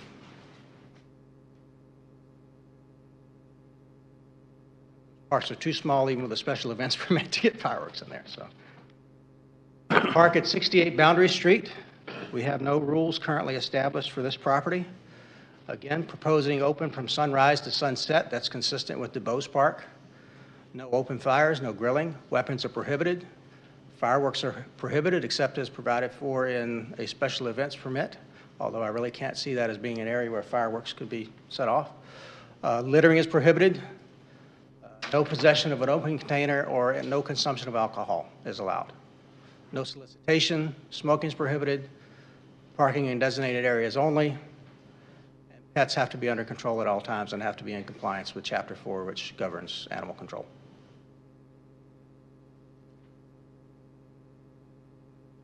Palmetto Bluff Dock.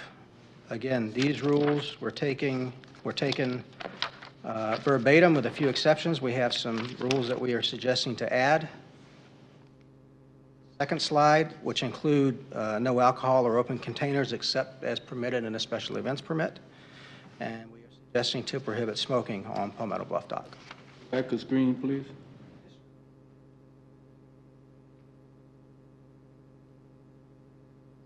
Park has operating at 24 hours.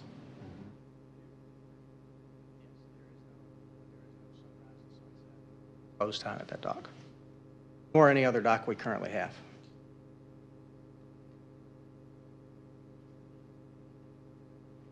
So are we going to change that?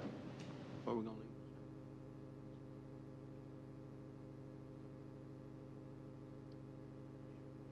You're able to make any changes you want at this point. This is not first reading, this is just a workshop, so I'm here to gather your thoughts and ideas and bring them back to you formally. We gotta be careful what we say. We want all rules to look the same.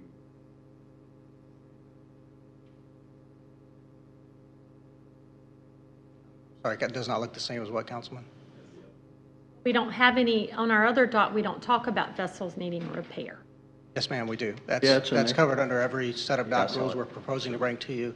It's currently covered under Chapter 22 now with This regard to is, docks. and then this one didn't have it in there? So you're adding it because No, ma'am, it this wasn't? did have it in there. But I didn't see it under our All of dock. these, this is slide 1 of 3 for Palmetto Bluff dock rules.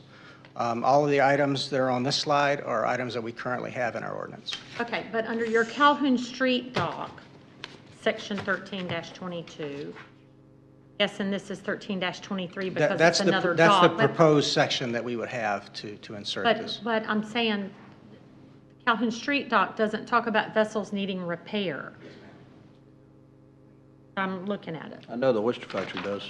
I don't see it in Oyster Factory either, unless it's in some other part and not on your present. Oh, here it is, vessels needing repair. Calhoun Street dock, okay. You went over, it was already listed there. Yes, That's ma'am. why you didn't talk about it. So In it is keeping with there. the theme that we're going through, I'm highlighting those items we're adding to.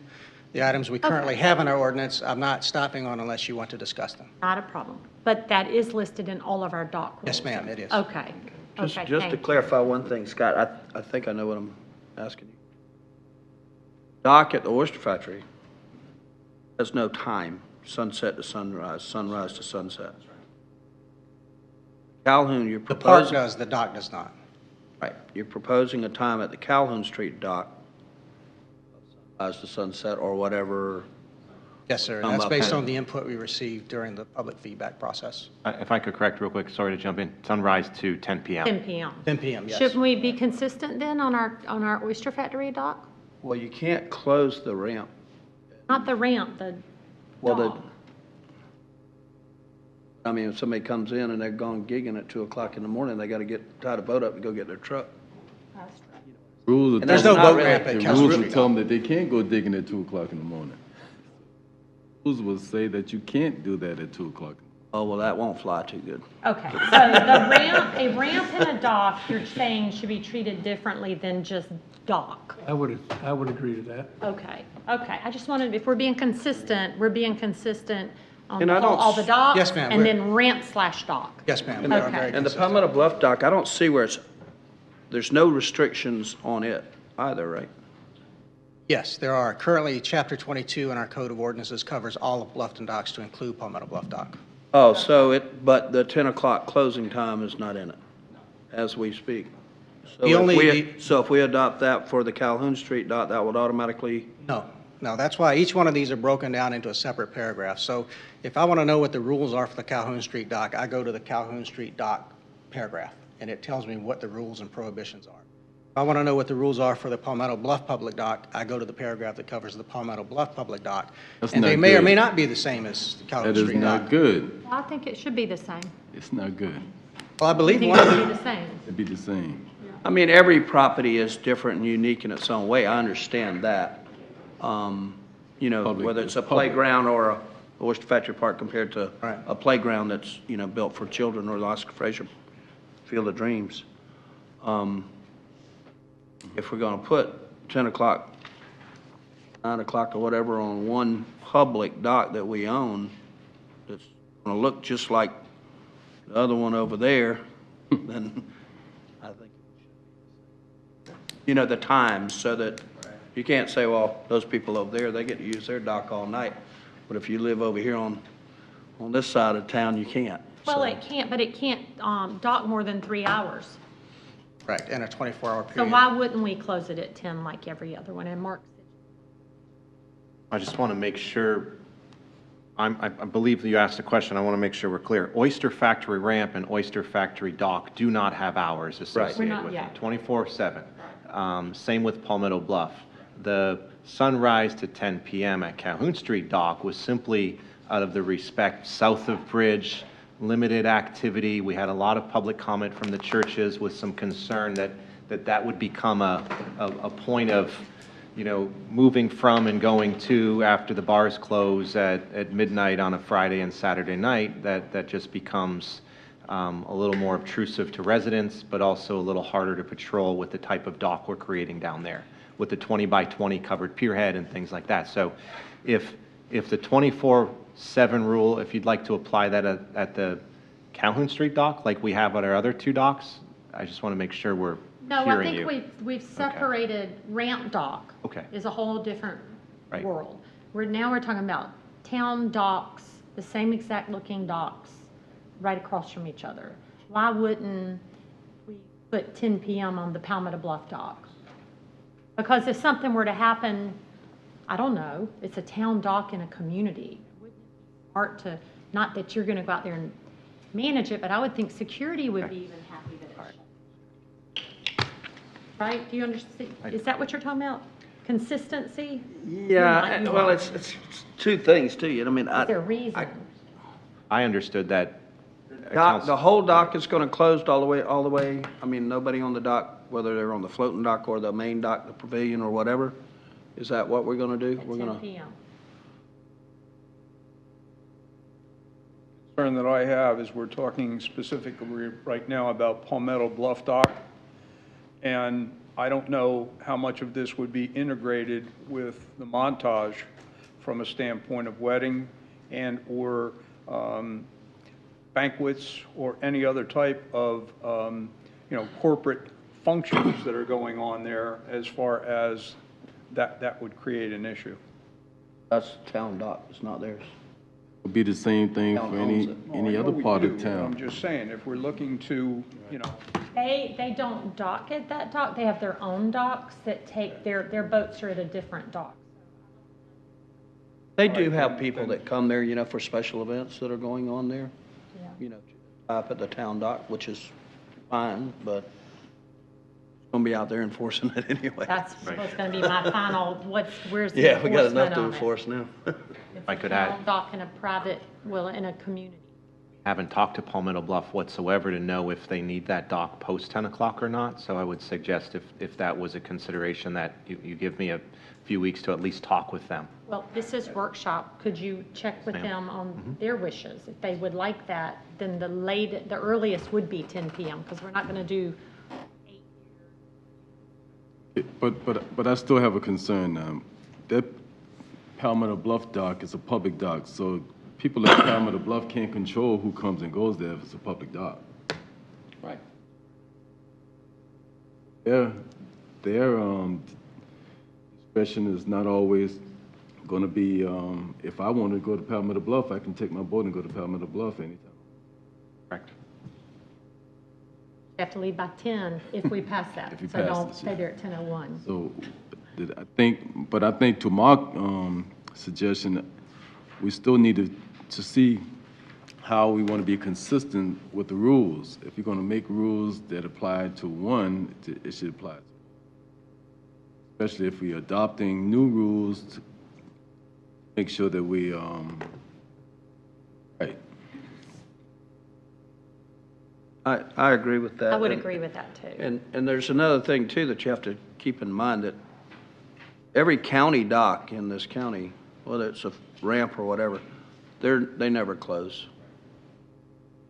And that's actually owned by Beaufort County. We do have our agreement with the county to change rules and improvements and all that. But right now, you can go there after 10 o'clock, and you could for the last 60 years that I'm sure of, and I'm pretty sure before that.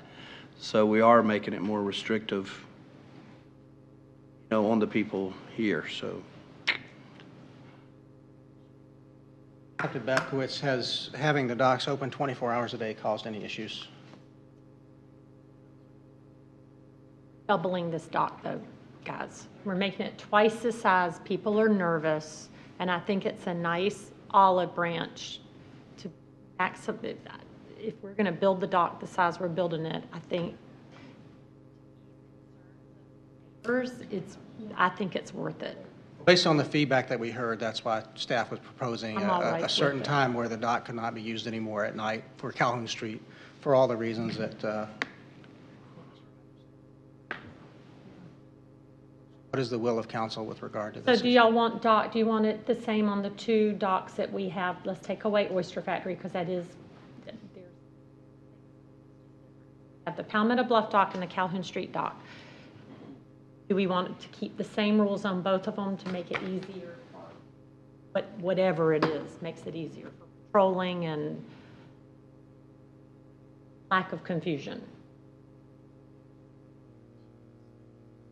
I think it should be the same too. During Calhoun Street But you dock hear two and- of us say that. You don't hear all of us. You only hear two of us saying it should be the same. I think consistency would be much easier for us to take and monitor, and everybody would be on the same page. The only caveat to that would be, is I think, as good neighbor, I'm advocating that we put in a phone call to Meadow Bluff and ask them.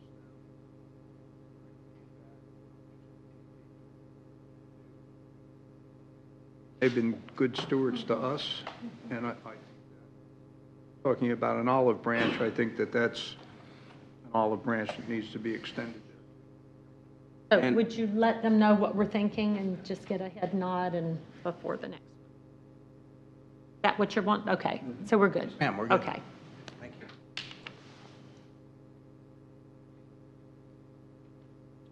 The only additions here are no alcohol or open containers except as permitted by a special events permit, and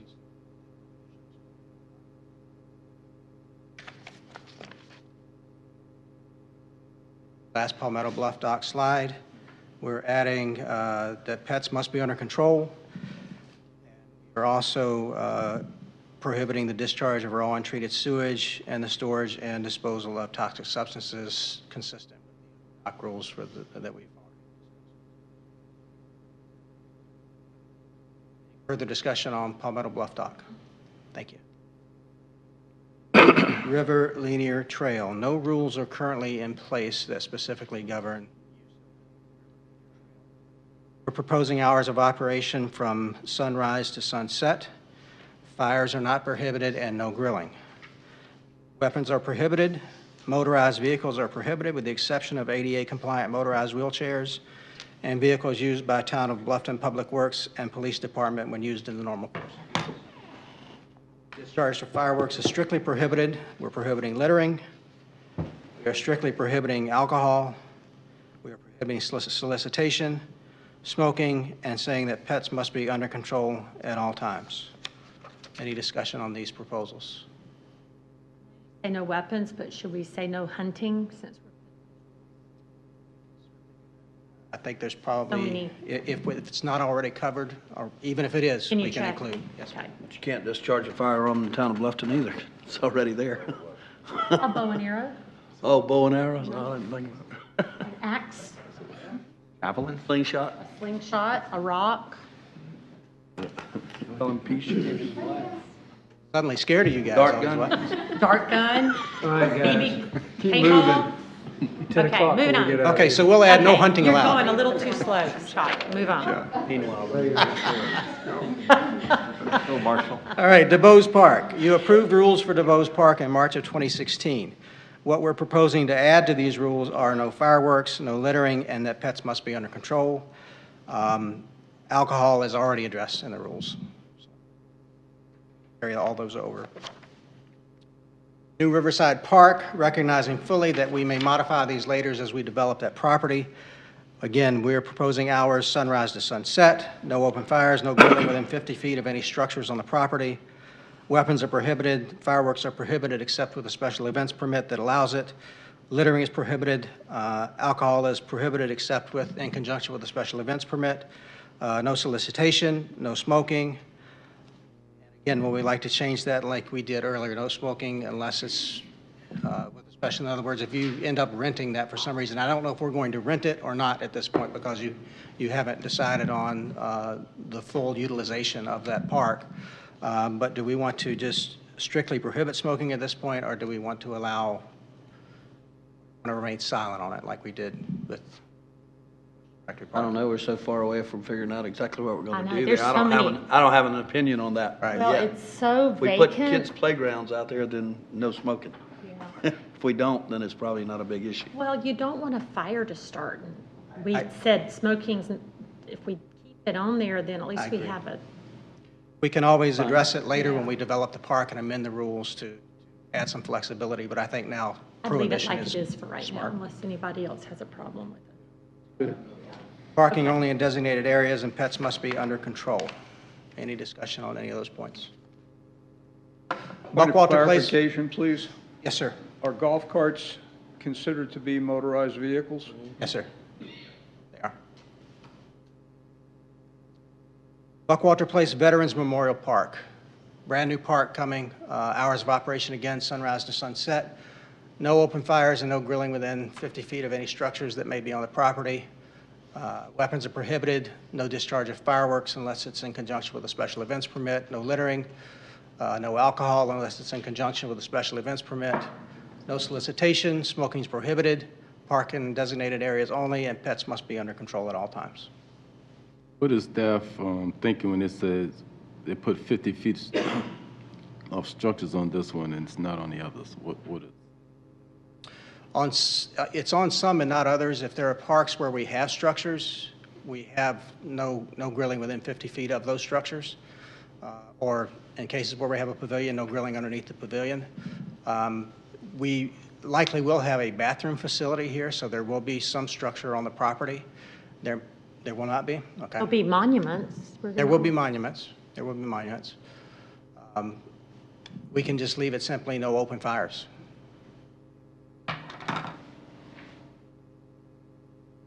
Another question, I see it on all of them. Pests must be under control. How do you define that? That's defined in Chapter 4, our animal control ordinance, and there's a reference to that ordinance, that rule. So that's generally, the pet must be either on a leash or under voice command, and voice command is defined, and I believe being on a leash is defined. Just leash, isn't it? Have a voice I command. thought we were a leash I city. think you got to be on a leash, is where our ordinance. Under restraint means any pet is off the property of the owner, controlled by a leash, is within the property limits of its owner and confined by a fence chain. I'm thinking in terms of the dog park under voice I know, command. I'm reading your definition under restraint, under that section. Under restraint and under control, the same thing. Straightness. And it's for practical So purposes. it's not a controlling animal. definition in our ordinance then, because I clicked it to see. But the under control is There's, not? where you see in compliance, must be under control, it doesn't have a definition of what under control means in our ordinance. So I mean, we might want to look Might at need that. to address that. Yeah.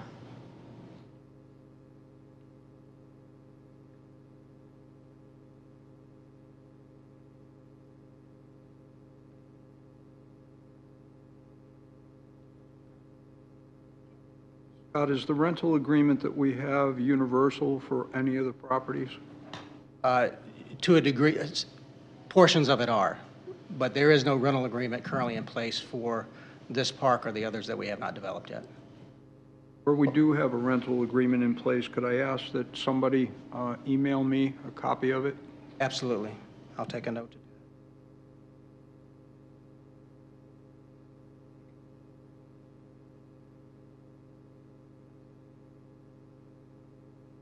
that. concern that I have is truthfully on a lot of the events where we're talking about the trash and that if it is full, et cetera, if we rent out for a wedding or if we rent out for any type of an event, I'd like to read that section of it to make sure as to, do we have teeth?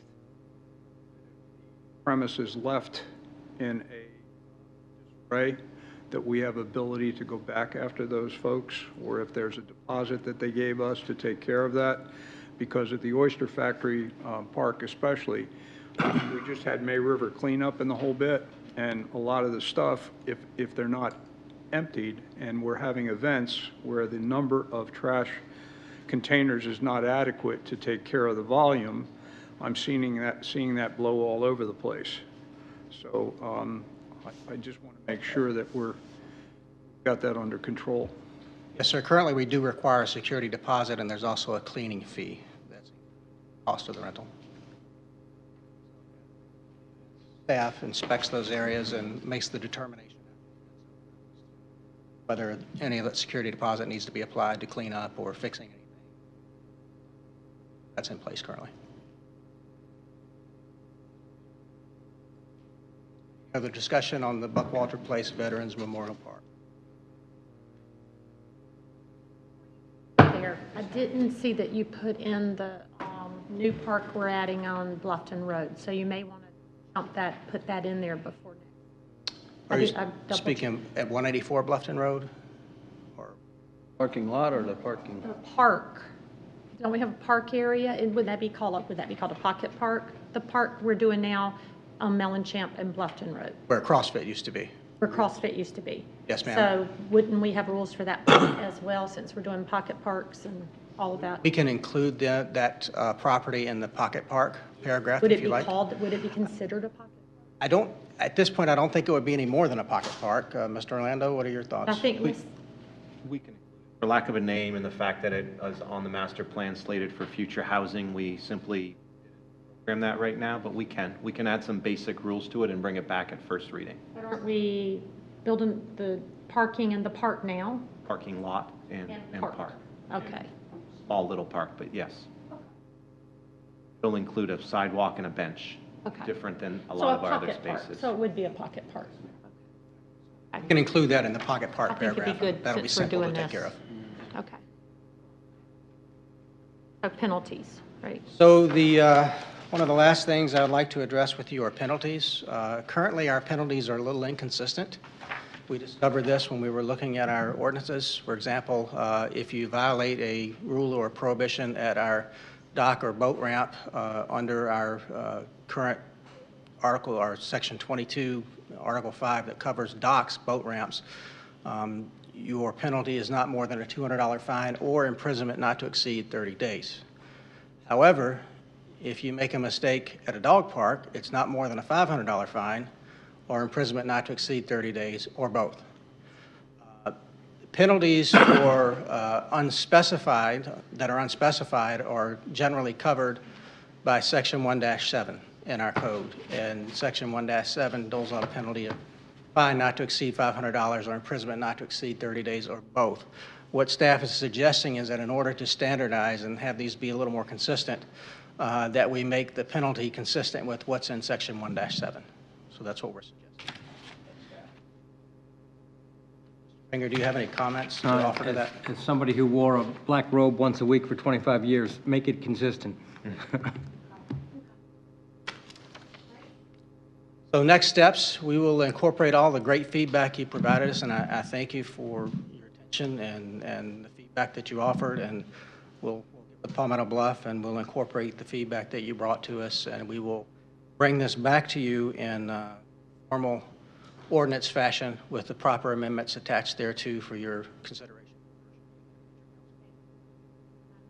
Hard for y'all. It took a lot of work for staff, and I think we all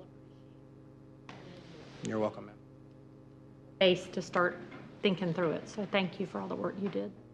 Okay, thank you. Next on to formal items. We have 2 that are final reading and 2 first reading. So we'll do the first, consideration of an ordinance amending the Town of Bluffton fiscal year 2019 budget to provide for the expenditures of certain funds and to allocate the source of revenues for said funds. Were there any changes from last first reading ma'am. to today? Yes, ma'am. Good evening, Mayor and Council. We have two small changes. The first is a correction to include the transfers out from general fund. We spoke in the original ordinance of the CIP increase for town hall renovations due to the Office of School Facilities. We had talked about that as part of Amendment 2. We left off inadvertently the transfer out from general fund to fund that expense. So we've added it in this version of the ordinance. And then we had jumped ahead in the description for Oscar Fraser Park to fiscal year 20's improvements when in fact it was due to the sewer and water needed to complete the pavilion. Slight change in the description of the budget amendment for Oscar Fraser Park. Beyond that, it is a $746,500 amendment. If you have any additional questions, I'm happy to address those. Any questions on the two changes? Those changes would not require going back to first reading. So she had two changes she had to make from last month to this month. Any questions? To address that in the motion, or can it be? I think that with those two changes, if the motion just says incorporated changes specified by Tricia, we're fine.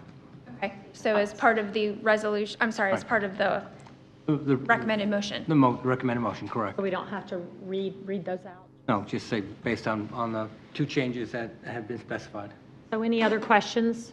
So this is final reading with two changes that Tricia talked to us about. Is there a motion on final reading to amend the budget for the town of Bluffton for fiscal year ending 2019, June 30th, to provide for expenditures of certain funds and to allocate sources of revenue for the said funds with the inclusion of the two changes she said at tonight's meeting? So moved. Your second? Second. Any discussion? Is that appropriate? All in favor, say by saying aye. Aye. Opposed? That's unanimous. Thank you. And thank We'll get you the two very changes much. in. Did you get that? Okay. In the minutes, though, will we have it written? The minutes will specify them.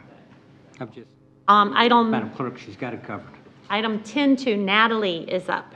Consideration of an ordinance amending the Town of Bluffton Code of Ordinances, Chapter 24, Taxation. This is first reading.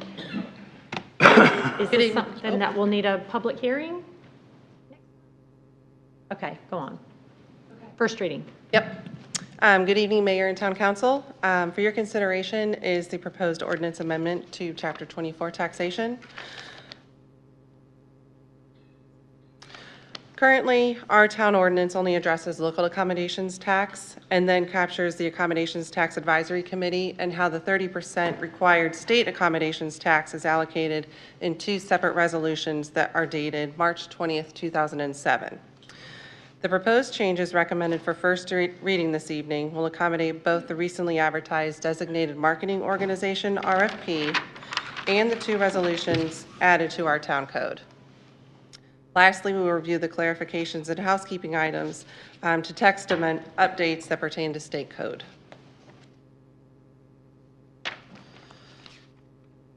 The following are the structure updates staff is recommending. The first is a space need to reduce the reserve sections from 24-1 through 24-19 down to 24-1 through 24-17 to incorporate Division A General under Article 2. The next two items, Article 2 is currently titled Local Accommodations Tax, and it's recommended to be retitled to Accommodations Tax. This title change is a broader description and will allow for three new divisions: A, General, B, Local Accommodations Tax, and C, State Accommodations Tax, to all be located within the same article. Division A, titled General, will house definitions and what the two resolutions for ATAC, including membership language and its powers and duties, and the current DMO specifications. Regarding ATAC, if a municipality receives more than $50,000 in accommodations tax funds from the state, the law requires the municipality to appoint an advisory committee.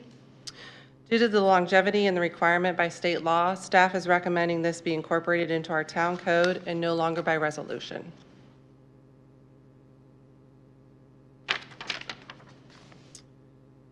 With the current RFP process that started back in March, staff is proposing a contract and resolution for a 3-year term for one or more organizations to be considered the town of Bluffton's DMO. The ordinance amendment includes the process of an annual ATAC review of the submitted budget of planned expenditures by each selected DMO. ATAC will vote for recommendation to town council for funding for approval before the beginning of each fiscal year. This now removes the May 14th date that currently is stated in the town code. Then the third main purpose for recommendation pertains to housekeeping and clarification items. The first is to clarify the current wording for the reserve fund designation to up to 1% of the local accommodations tax funds.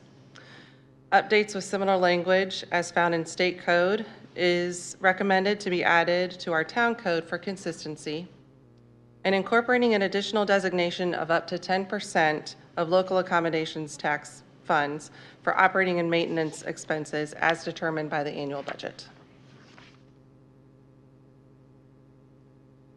In concert with some other amendments, similar language found in state code will now be found in our town code. Additionally, further clarification is added to accommodations and hospitality tax remittance requirements. And finally, adding the ability to waive late fees, similar to the Chapter 6 ordinance amendment recently done for business license. So our next steps, we are here because we put out an RFP for one or more organizations to be selected as the Town of Bluffton's designated marketing organization. Tonight, we are presenting the amendments to Chapter 24 to further facilitate those efforts. Later on this evening, during executive session, the DMO contractual matters will be discussed.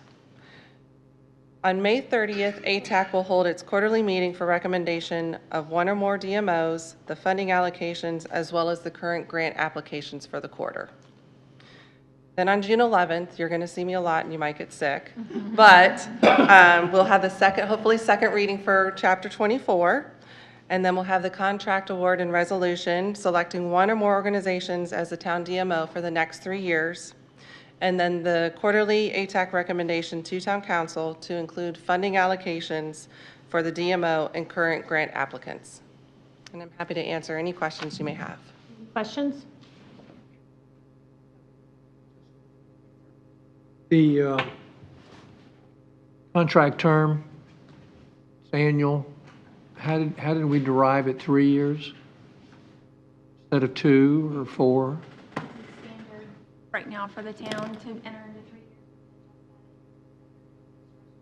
You say it's the standard for what? It's just a standard term for most town contracts at this time, but we can change that at your discretion.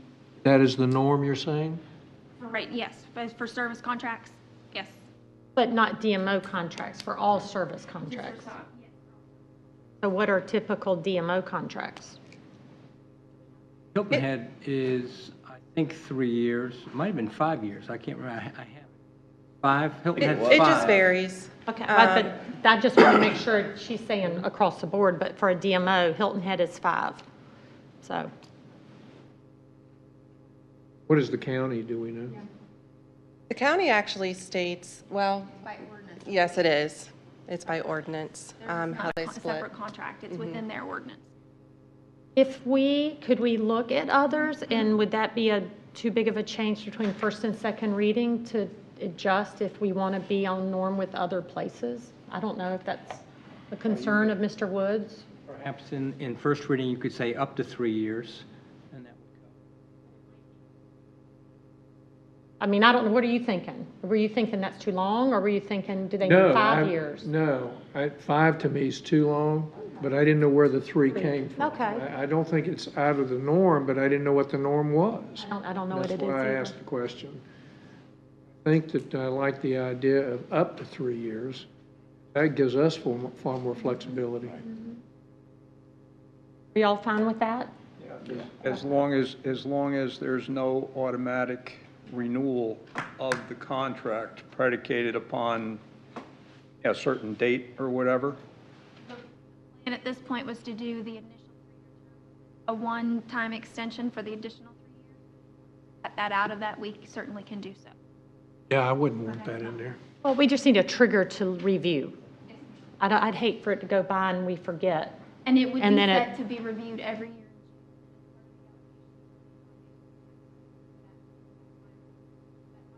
Prior to the fiscal. Okay. I just don't want that date to hit and all of a sudden we're stuck with another year or whatever because of the fact that we weren't on top of it, that's all. Okay. Understand, no automatic rollover. Got it. Okay, and up to 3 years.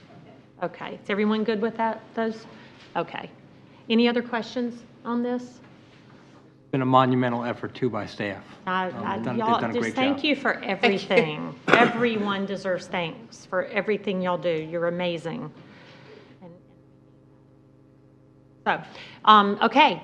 So with those changes, is there a motion to approve the ordinance amending the Town of Bluffton Code of Ordinances, Chapter 24, taxation as presented with the last two suggestions of changes of up to 3 years and no automatic rollover? So motion. Is there a second? Second. Any discussion? All in favor, state by saying aye. Aye. Opposed? Thank you, Natalie. Thank you. Next is this is a final reading, Mr. Marshall, consideration of ordinance amending the Town of Bluffton Code Ordinances, Chapter 4, Animals. Were there changes from last month to this month? Yes, ma'am, there was one slight change. First of all, I'd like to recognize Mr. Phil Foote and Tallulah County. In case you have any detailed questions for them, we do have slight change, nothing that is substantive, so we can continue with second reading if we'd like.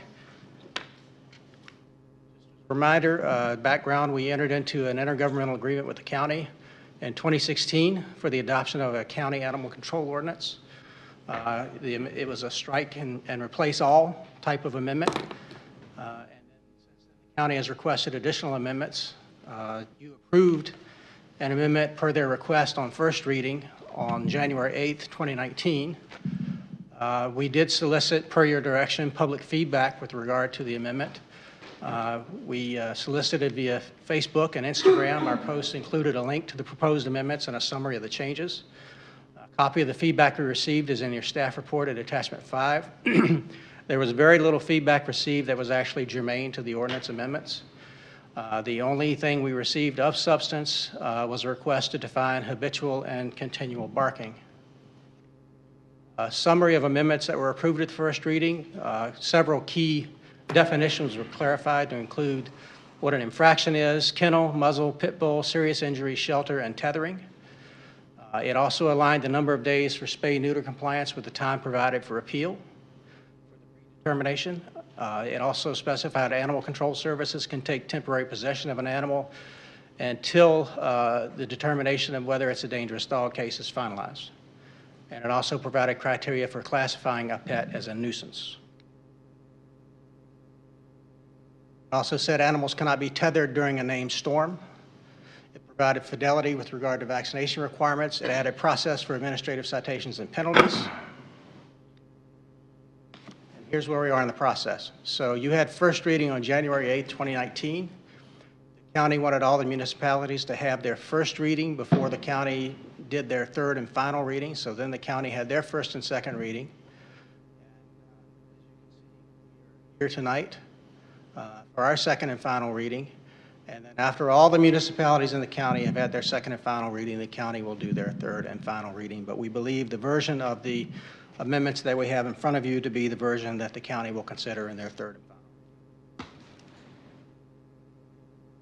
So the additional amendments that resulted from Beaufort County's second reading, we're adding a definition for the term provocation, and also allowed that a magistrate judge may or may not deem an animal a dangerous animal after considering the totality of the circumstances, and those totality of the circumstances includes when an attack results in serious injury to a human.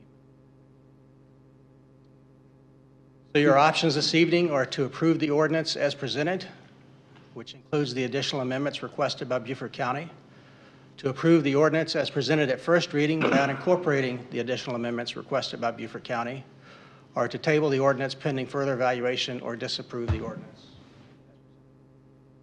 Two proposed modifications by the county would not necessitate first reading again for us. So, Bill, their third reading, they make no changes, or they could make a change and then it comes back to us, and then would we have to do first reading again? What happens If with they that? made significant changes, we would have to review them and see where we go. Okay. We are led to believe that there'll be no additional changes. Am I correct on that, at least from my discussions with county attorneys? I mean, we have to all be in lockstep on this. Yes, ma'am. So. Absolutely. Any questions on the two changes? If none,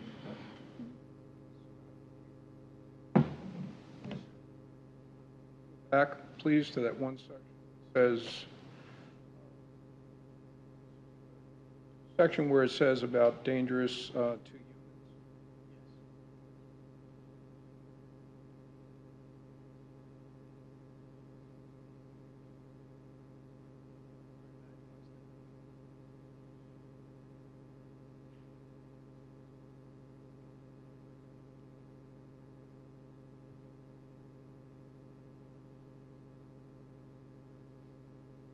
And read it for you. Here it is. Oh, okay. This is one of the additional amendments that the county has requested. Comment that I have is that I know that we've had in our local area several situations where dogs have attacked dogs, and those dogs have done great bodily injury to the dog that has been attacked. I don't know whether that's something that needs to be.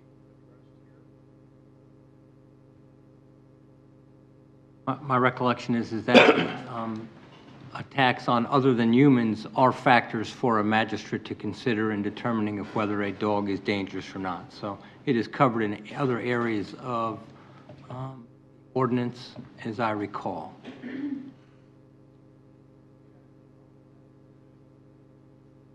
Thank you. just a nut, I was looking through the comments that we put on our town page. Is that information that was sent to the county? The comments back and forth on this ordinance? The feedback that we did receive that we shared with the county, I had a conversation with Chris Inglese in regard to the concern we had over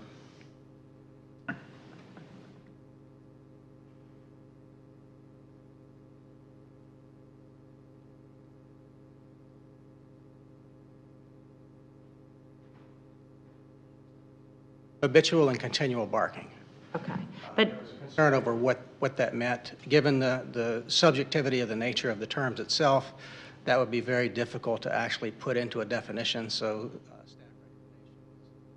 not to discount that feedback, but that it didn't warrant being drafted into the ordinance. But my question on our Facebook feedback, which you can always find some good information from some people, was that all shared with the county? No, ma'am, that was not all shared with the county. Staff did go through all of that feedback. I can tell you that the majority of that feedback came from people who had not even looked at the ordinance, chasing other items with regard to pets that had nothing to do with the amendments to the ordinance. Standard social media. Well, some have, I know some of the names, and I know they kind of make sense when they talk, so I just want to make sure if there were. We looked over all of it. So on first reading, no, this is second reading. This will be second and final. Yes, Second ma'am. and final. Is there a motion to approve the ordinance amending the Town of Bluffton Code of Ordinances, Chapter 4, as presented with additional amendments to Exhibit A added, which was following first reading, but was recommended by, and as recommended by staff? Is that right? Is that Yes, what ma'am. you're asking? Is there that motion? I'll make that motion. So moved. Is there a second? Second. Any discussion? And when does it go to the county? This month? When's third reading? It will go after all of the municipalities who had Okay. second and final. Are we the reading. first, or where are we in, is everyone done one reading? Everyone's done, okay. So we beat Hilton Head. Okay, all in favor, state by saying aye. Aye. Opposed? Okay, thank y'all for coming to answer questions. Next is the ordinance approving the Town of Bluffton fiscal year 2020 proposed consolidated budget. This is first reading. Mr. Orlando. Thank you, Mayor and Council. A lot of information to share tonight. Just to give you a little peek at our next month, though, we'll be moving into workshop for general fund, fund balance, and stormwater. I believe it's next Tuesday, Kim? Is it next Tuesday? So there's a lot of information tonight here. So for time's sake, I'm going to go fairly fast and know that I'll revisit the information again during workshop. I would say some good news is that I'm not going to talk about park or dock rules right now, so I can get on with the presentation. So I'm pleased to present to you this year's fiscal year 20 consolidated municipal budget. Tonight I'll overview a few things, several things actually. Just give you a good update on some Bluffton economic factors, highlight some of our budget goals.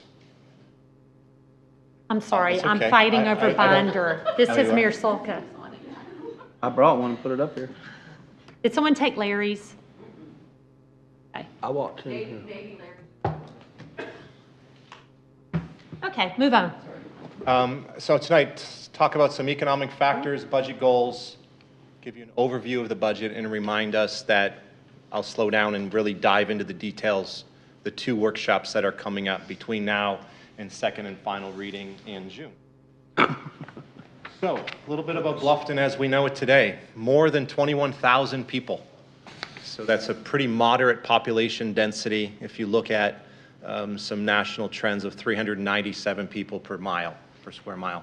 Our median family income continues to increase, 70,000, a little in excess of 70,000 for a median family. And then our unemployment rate in Beaufort County was around 3%, 3.1% in February. It's very low. Our largest industry sections that we track and keep, I would say keep track of so that we understand our trends regarding budget and our growth. Accommodation and food services is strong, retail, trade, and military. Our credit position remains great, AA1 rating, and that's stronger than the U.S. cities median of AA3. Reasons for that? Great financial position, low debt, moderate pension liability, and then our strong credit position really is our strong tax base, and I'll show you that, how it continues to grow, and that our healthy wealth and income profile. This information was provided to us recently by Moody's. And so what are we trying to accomplish in this year's fiscal year budget? Again, deliver our town council strategic plan priorities, those 7 focus areas. We see them on the screen. We talk about them every month. Our strategic plan action agenda is organized around those 7 items. Continuing to, and you've seen all of these before, as I think through budget goals, they have remained the same every year. What is the business we're in as we prepare and implement our budget? Again, implement our strategic plan priorities, improve core services and those programs around those, invest in civic space, facilities, environmental initiatives, support and train employees. We need to recruit and retain, and part of retaining is training and supporting. Improve staff efficiencies through technology, through process improvements, and then continue to build a resilient Bluffton community. So, quick reminder, there's 4 major funds: general fund, stormwater, capital improvement, and debt service. Yep, or slow me down. But here's our budget. So this fiscal year, our budget is $4,941,440. So that's made up of those 4 funds, a revised budget. You can see the decrease and the change from year to year. Overall, it's close to a 10% budget reduction, and there's reasons for that. Our revenues are increasing, but we're spending money in different places. We're using less fund balance, and so you see a little bit of a decrease in these areas. So where do our revenues come from? And again, I'm going to go quick, but look at that screen. Property taxes and licensing and permitting make up more than 50% of our revenues. And you can see that overall revenues are $34,941,000. But scattered throughout, you have grants and entitlements. We're projecting $2.3 million in revenues this year, and you can kind of go down that list. Budget proposed leaves the millage at 38.5. Our master fee schedule remains the same, so no recommendations to increase any fees or change any fees up or down. And the budget continues to exceed those essential levels of the general fund balance, the reserves, the 15% emergency, the 25% unassigned. Continue to operate with a lean budget. I would say this year we scrubbed our budget again as hard as we ever have so that we can do more with the same revenues, so to speak. Our projects are diversified throughout Bluffton, and then this budget continues to fully fund the Affordable Housing Committee work plan as proposed, the Beautification Committee work plan as proposed, the May River Watershed Action Plan as proposed, and supportive of the Don Ryan Center for Innovation. General fund, it's really our operating money, it's primary operating. Most of the revenue is from property taxes and license and permits, as I showed you. So our mill value continues to rise. As I mentioned, 38.5 mill rate remains the same. And again, 35.3 is for our general fund, and 3.2 of that is simply for our debt, which I can explain.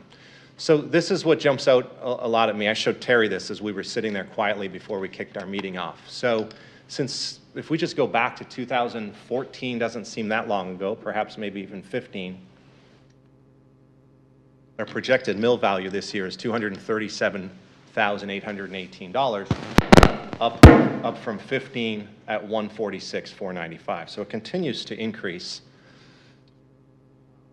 Again, general fund, where are those revenues coming from? So this is a little further, further dive into our revenues, but these revenues are only specific to general fund. So we can see those on the side. Property taxes at 31.5%, license and permits at 47.1%. Don't let the percent of budget fool you. I think it's important we truly look at those proposed budget numbers. Grants and entitlements, close to $350,000. Intergovernmental, a little more than close to 375. Service revenues, close to $1 million. So you can see where those numbers add up for a general fund operating budget of a little more than $20 million. Mark, could we go back one? You'll notice a big change in fines and fees. That is primarily from municipal court. That is primarily a direct result of our Supreme Court Chief Justice significantly hamstringing our ability to do bench warrants, to collect outstanding fees when people don't show up. We are working on that. It's part of our, part of some perhaps solutions in that litigation we have with the ACLU that's going on now. So that's one of the things that we're trying to get the Supreme Court to be more aggressive on collecting from people who don't show up. That's a direct result of Supreme Court order that came down in last fall.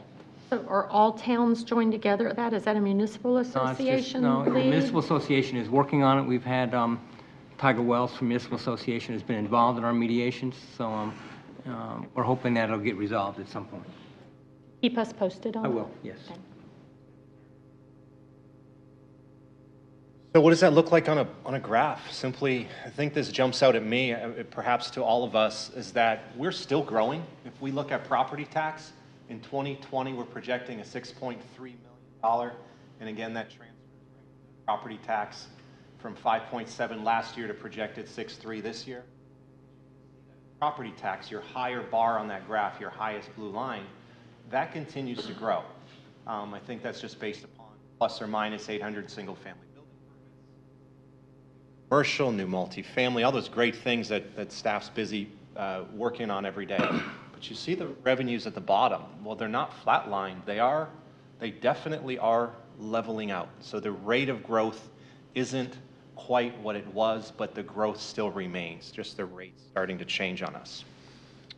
Where do our funds go? 43% of general fund is to salary, another 19% to benefits, 29% to operating, and then we have some capital outlay debt, and then transfers to CIP, close to $1 million, and I'll explain that quickly in a second.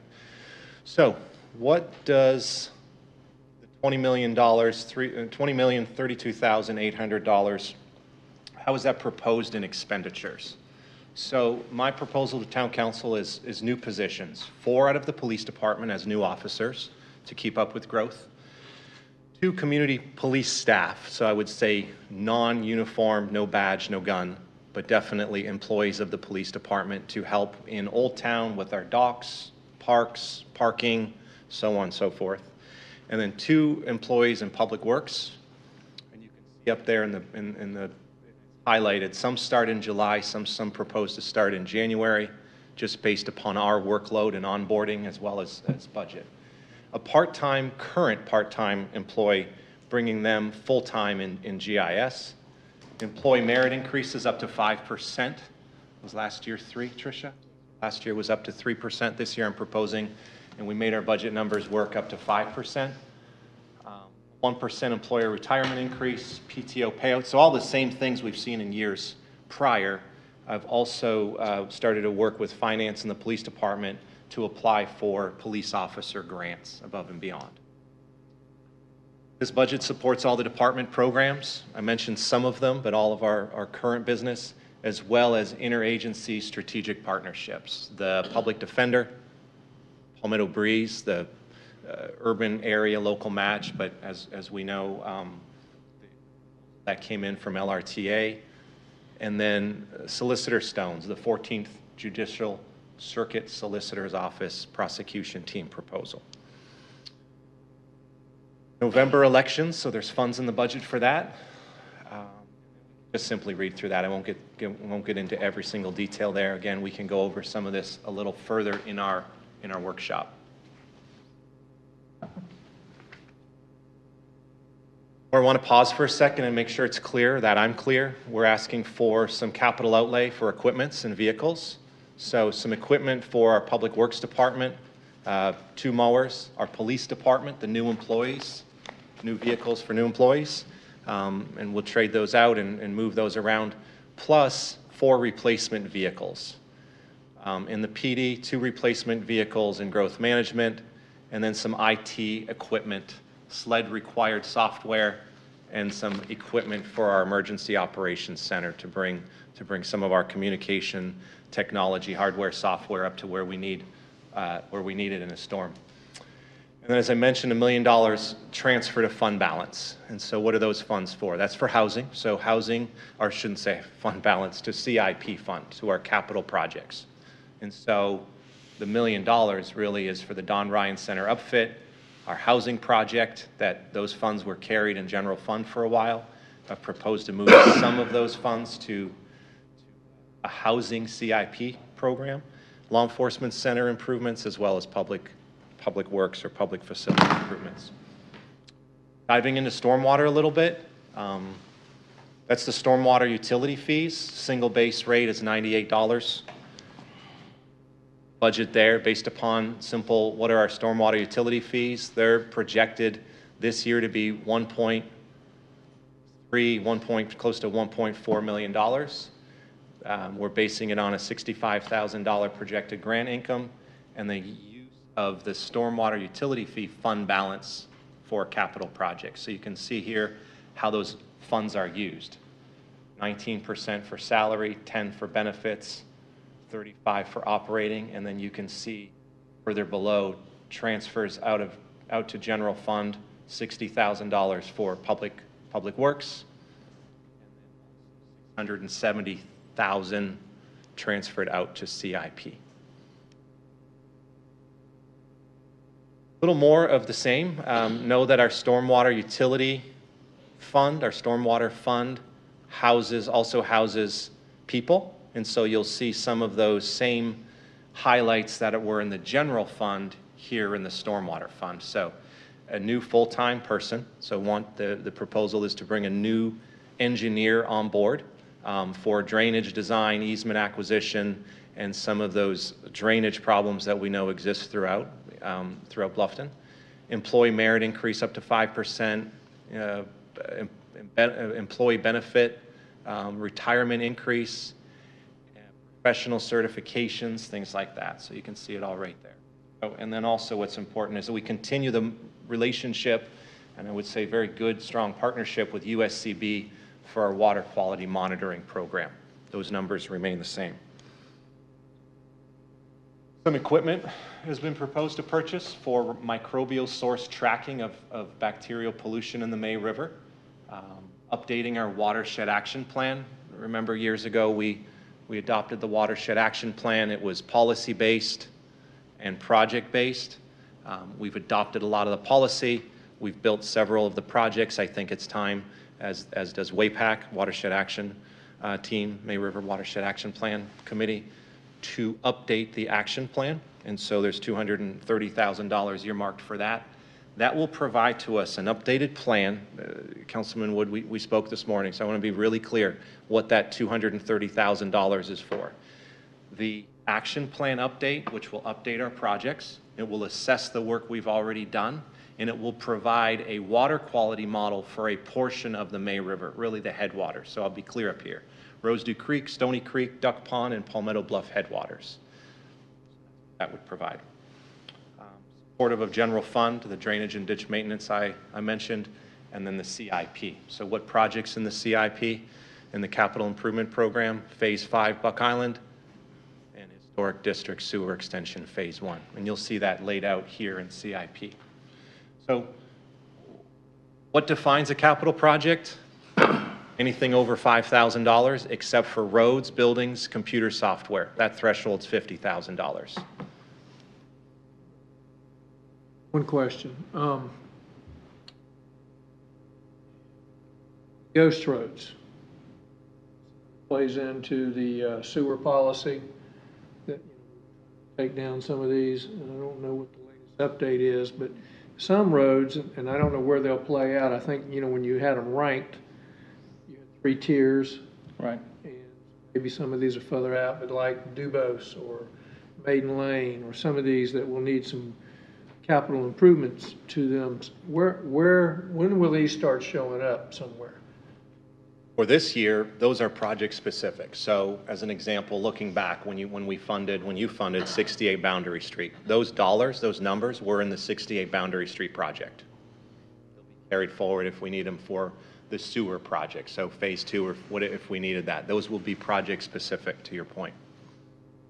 If there are some that, and Terry's been working on this, if there are some that become available and they're not project specific and we move towards them, I'll know what the true numbers are, and I would bring that forward both as an acquisition to council, which you'd need to vote on, as well as a budget amendment at that time.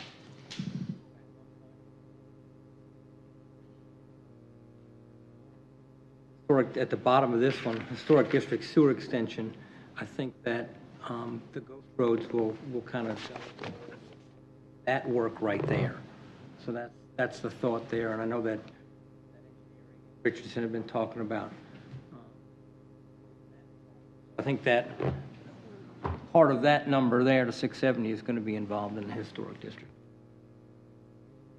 Did I say that correctly from engineering perspective? Okay. So the funding, H-tax, which is hospitality tax, local accommodations tax, and you can see them right down this list. And Mayor Salka, before you asked, I made a note to myself to let you know that this will be online a second I'm done my presentation tonight. The note I had, so good.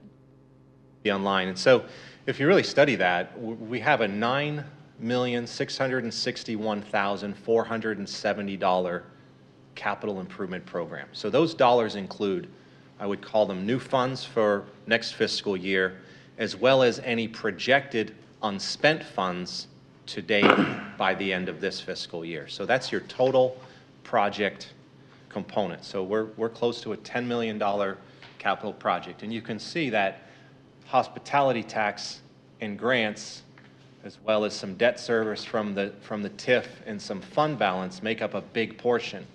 But so does multi-county industrial park fee in lieu of taxes at Buckwalter, utility tax credits, which is a projected grant, municipal development fee. So what we've really done is we've really stacked the deck here with a lot of different sources of funds. Those funds sometimes can only be used for some projects. For an example, local A tax can't necessarily always, and those are tourism dollars, those can't be used for non-tourism related.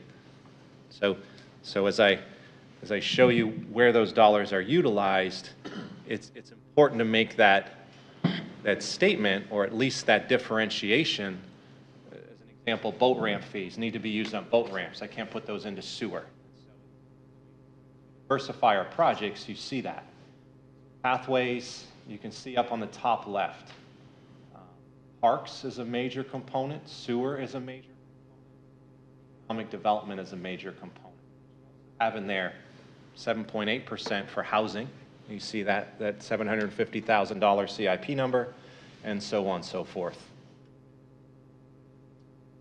Wouldn't expect you to be able to see this. I was hoping this real number at the bottom is 9.661. You can see it on your screens. People can see it on the presentation. Projects. So all the projects on the top part of that graph or on that sheet statement, budget statement, are new projects. Where you get into those numbers of the Ps,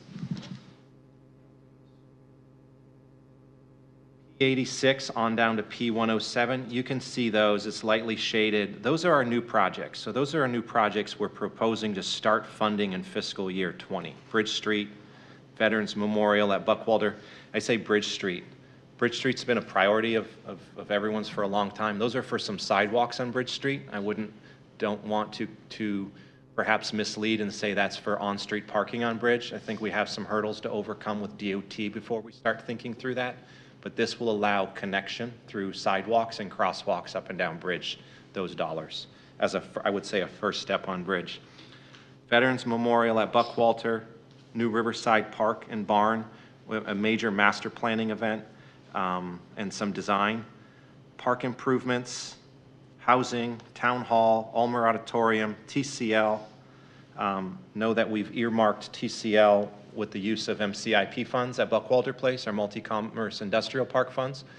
Those dollars are earmarked in this budget, and I wouldn't allow the transfer until TCL came back and updated all of you as you asked of them when they first had those dollars approved. But it's finally showing up. It's really showing up for the first time in a CIP program right now.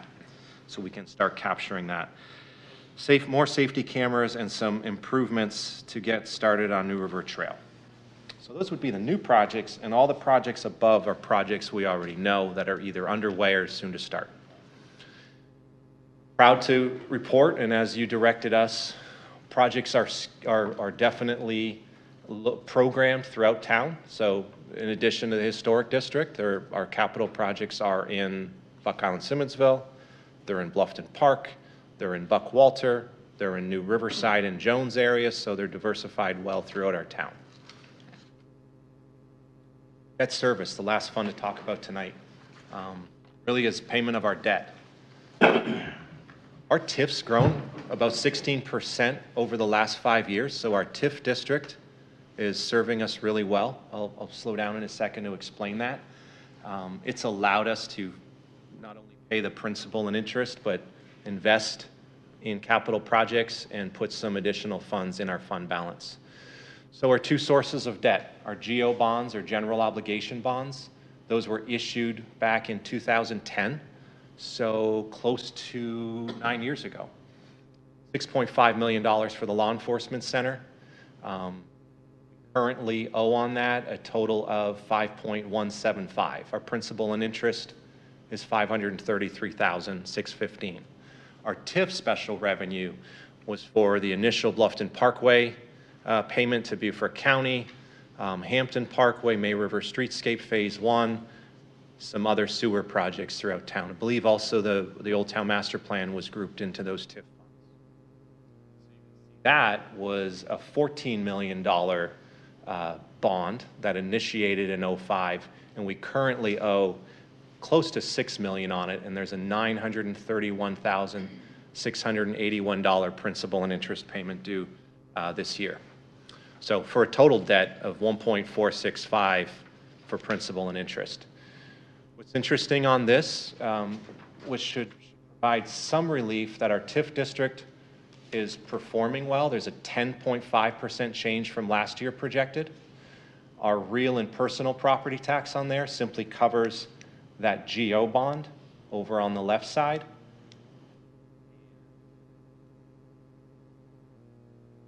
interest, MID fees that are collected as part of the ordinance for the TIF, interest income. And so what that allows us to do, pay the principal and interest, the $1,032,000 and change of principal, the $432 and change of interest, and it also allows us to transfer out almost $969,000 to CIP, and also a contribution to fund balance of almost $800,000, $761. And so as you start looking at that, if I back up to CIP, in your packet, although not on the screen because it won't fit, it shows you all the different sources of revenues and where we're funding each project by those revenues. So it shows that. So for a total proposed budget of $34,941,440 is the presented budget to you this evening. We're here tonight for first reading, May 21st, which is next week.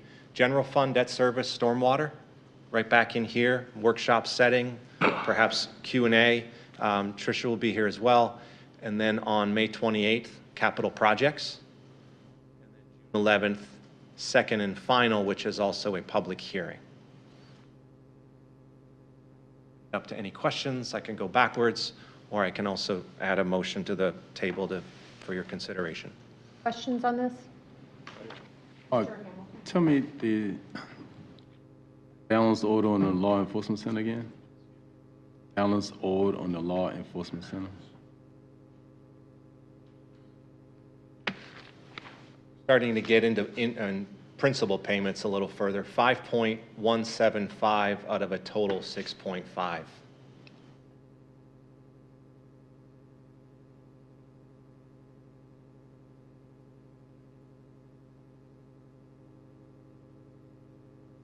Questions? Had got twos with Mark and Tricia, so that's been really helpful. And I think we've all looked over about every page of this that we have.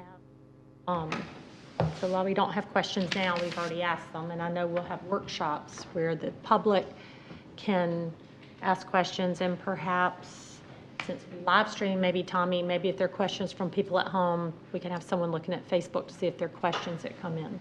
Maybe we can do that. In case they can't come to workshops. Scott, you can do that. Any other questions? So our next is workshop May 16th, which is next week. No, May 21st, which is next week, at 6 o'clock here. So, and that too will be live streamed. So if not, is there a motion to approve on first reading the 2020 proposed consolidated municipal budget? So moved. Is there a second? Second. Any discussion? All in favor, state by saying aye. Aye. Opposed? Thank you, Mark. Really great job. Thank you. And thank you, great. staff, for, I know the pencils had to be sharpened. Absolutely. If I could take a quick second, definitely thank you to Vicki and Tricia, a special thank you. But department heads, division managers scrubbed hard this year. I took a lot of your advice and moved a lot of numbers around to get where we're going. You can tell. It's much appreciated. Thank you. Okay, we have a consent agenda with 7 items, all very important. The link, hyperlink on the website, everyone can go on and look at all of those. The reports from staff do not go unnoticed. They are absolutely read every one of those, and you're doing a lot of work. So thank you for that. Anything off the agenda? If not, is there a motion to pass the consent agenda? So moved. Is there a second? Second. Any discussion? All in favor, state by saying aye. Aye. Opposed? Dr. Black, as he's walking up, I did meant to say at public comment, we do have a resident, Drew Bedingfield, that's going to be on Wheel of Fortune next Wednesday. So we don't know if he won or lost. He won't tell. But Wheel of Fortune, the day after budget, we all must. Yeah. Oh, awesome. Not Dr. Black, Drew Bedingfield. Okay. Not me. Tree Wise Men. Dr. Black. Sorry. Tree Wiseman. Tree Wise Men. Yeah. All right. Great guy. All right. Dr. Sorry. Black, good evening. Thank you. And I love what you're about to tell us. So the floor is yours. Name and address, though, please, sir. First, John Black, 23 Wild Strawberry Lane, representing Campbell Chapel AME Church, 25 Boundary Street. Mayor, I want to thank you and the council for your support and our application for being included in the National Registry, and especially for that trip you took all the way up to Columbia to speak for us. I take great delight in presenting you with one of the most exciting and impactful cultural heritage projects in Bluffton. I'm asking your consideration because we're at a point that we need your support to amplify our voice and to help us leverage our fundraising activity. Our historic chapel was built in 1874 by the Bluffton Methodist Church. In all likelihood, it was built by enslaved labor. In 1863, it was one of 2 churches to survive the burning of Bluffton. In 1874, 5 white trustees from the Bluffton Methodist Episcopal Church, St. Luke Parish, sold that building to 9 formerly enslaved men for $500, and we have a copy of that deed. 3 different congregations, 3 different ethnic groups have worshiped in that building. First, the white Methodist Episcopal Church, then the Campbell Chapel African American Church, and now a Hispanic congregation. It's been a hub for community and social unity. Our vision is for the chapel to be restored to its 1874 condition. The renovation and rehabilitation of this will make it a prominent site on the cultural heritage tourism in Bluffton. It will be sought out for educational, enrichment, and enlightenment purposes. The historic chapel will be a major contributor on the Reconstruction Era network created by the Reconstruction National Park Act, which was sponsored by Congressman Jim Clyburn and co-sponsored by Congressman Mark Sanford. It will be the most visible leg of the Gullah Geechee corridor going through Old Town Bluffton. South Carolina Congressman Weston Newton cited it as the most important new preservation project in the district, his district. When it's complete, it will have state-of-the-art audio visuals and will tell the story of life in Old Town Bluffton during the Reconstruction era, focusing on 1874 all the way up to 1890. We see this as having, the scope is that it will take roughly $1.5 to $2 million and having 3 phases. Phase 1 is the development of a comprehensive preservation plan. We estimate the cost of Phase 1 to be $250,000. Phase 2 is the construction, restoration, and rehabilitation activities, which we estimate to be about $1 million. These numbers were, by the way, were created in consultation with Amanda Griffin, historic architect and preservationist. Phase 3 would be the presentation, interpretation, and positioning of this historic chapel on the Gullah Geechee corridor, and we estimate that to be $500,000 to $750,000. We see our fundraising taking place in several different areas. First from our congregation and local community, then corporations, foundations, and eventually the government. Our own bishop, Bishop Samuel Lawrence Green, began the process, and Congressman Lutz was there when he made a big pledge. He has fulfilled that pledge. Amen. We have 2 501c3s that are working in the fundraising activities, and Campbell Chapel's congregation has made pledges and are faithfully fulfilling those pledges. We're in communication with both of the local community foundations. We have a fund at the Community Foundation of the Low Country and have had 2 site visits from Darren Goss with the Community Foundation in Charleston. We've received 1 national grant and with a promise that of further funding during the construction phase. We received 1 substantial gift from a local business person with a promise for future funding. On May the 6th, we appeared before the Beaufort County Finance Subcommittee and was warmly received. That's a part of why we're here today. We're hoping that you will help us to, again, amplify our voice and leverage our different requests for funding. We see that your partnership is vital for our future, and that whatever you're able to commit financially will allow us to reach out into the community and do even more. When this project is finished, it will have significant impact to our local community, and you will see a wonderful, wonderful return on your investment. That's what I wanted to say, Mayor. Thank you. And thank you for waiting. I know in March, y'all went last week to finance. In March, Mayor Kaiserling emailed me and asked, he's going for this pitch with the county. They gave a lot of money for Mitchellville. So I know Aaron and Mark listed the Garvin House and Campbell Chapel as two that we would love funding for. I don't know if there was ever a response back, but a thank you. I kind of took a peek at my emails after March. That conversation ended. So we'll follow back up with him too at the National Parks Association. Public comment is over. Is there a motion to go into executive session for consideration of a resolution authoring just compensation for easements necessary to complete Phase 5E of Buck Island Simmonsville neighborhood sewer improvements? That's FOIA 3470A1. And number 2, contractual matters pertaining to our town's DMO, and that's FOIA 3470A2. So moved. Woo! So second. So second, so moved. Any discussion? All in favor, say by saying aye. Aye. Opposed? Thank you all. Thank you, Facebook. And we will we have action from executive session? Is there action? Yes, ma'am, you probably will have action after. There's possible action, but we leave. Y'all can stay. We leave. That can't happen. Out of executive session, no action was taken, no votes were cast. But there is action taken from executive session. And is there a motion on item number 13.1? Yes, I move to approve the resolution authorizing the town manager to approve and execute the easements necessary to complete the Buck Island Simmonsville Sewer Phase 5E project.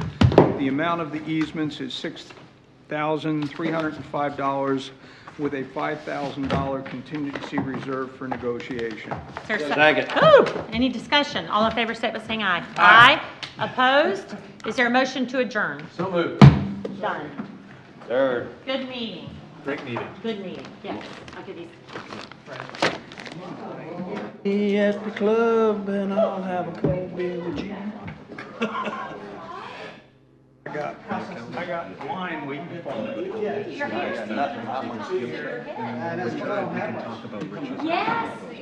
Sunday. Yeah, I'm gonna go Instead of meeting twice. Yeah. I forgot about that. I'm gonna start doing that.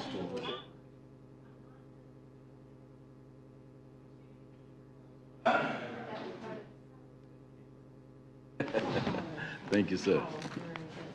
You like hats? I'm going to bring you a Canadian hat one day. A good one. A good one. Very good. How's your mom doing? Good. She has stuff. She wants me. There's a.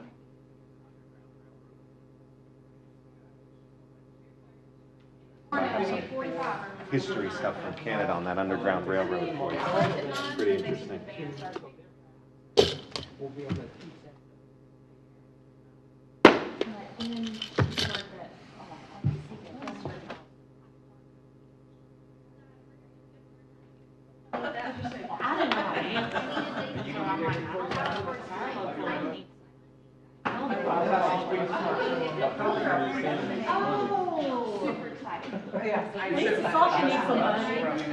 Daddy, did you see my mediation?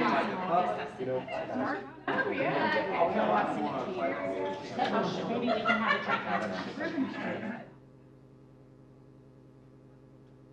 Have a good night. I'll see y'all at Kroger tomorrow morning at 8:45. Terry, I know you're coming over for that. I'll get all the free stuff. There's going to be food. Where? Kroger. Oh, tomorrow, yes. Yes. I'll see you there. So they wrote an email today and said it's going to start at 8:45. That's what so Kim just told get there us. early. Yeah.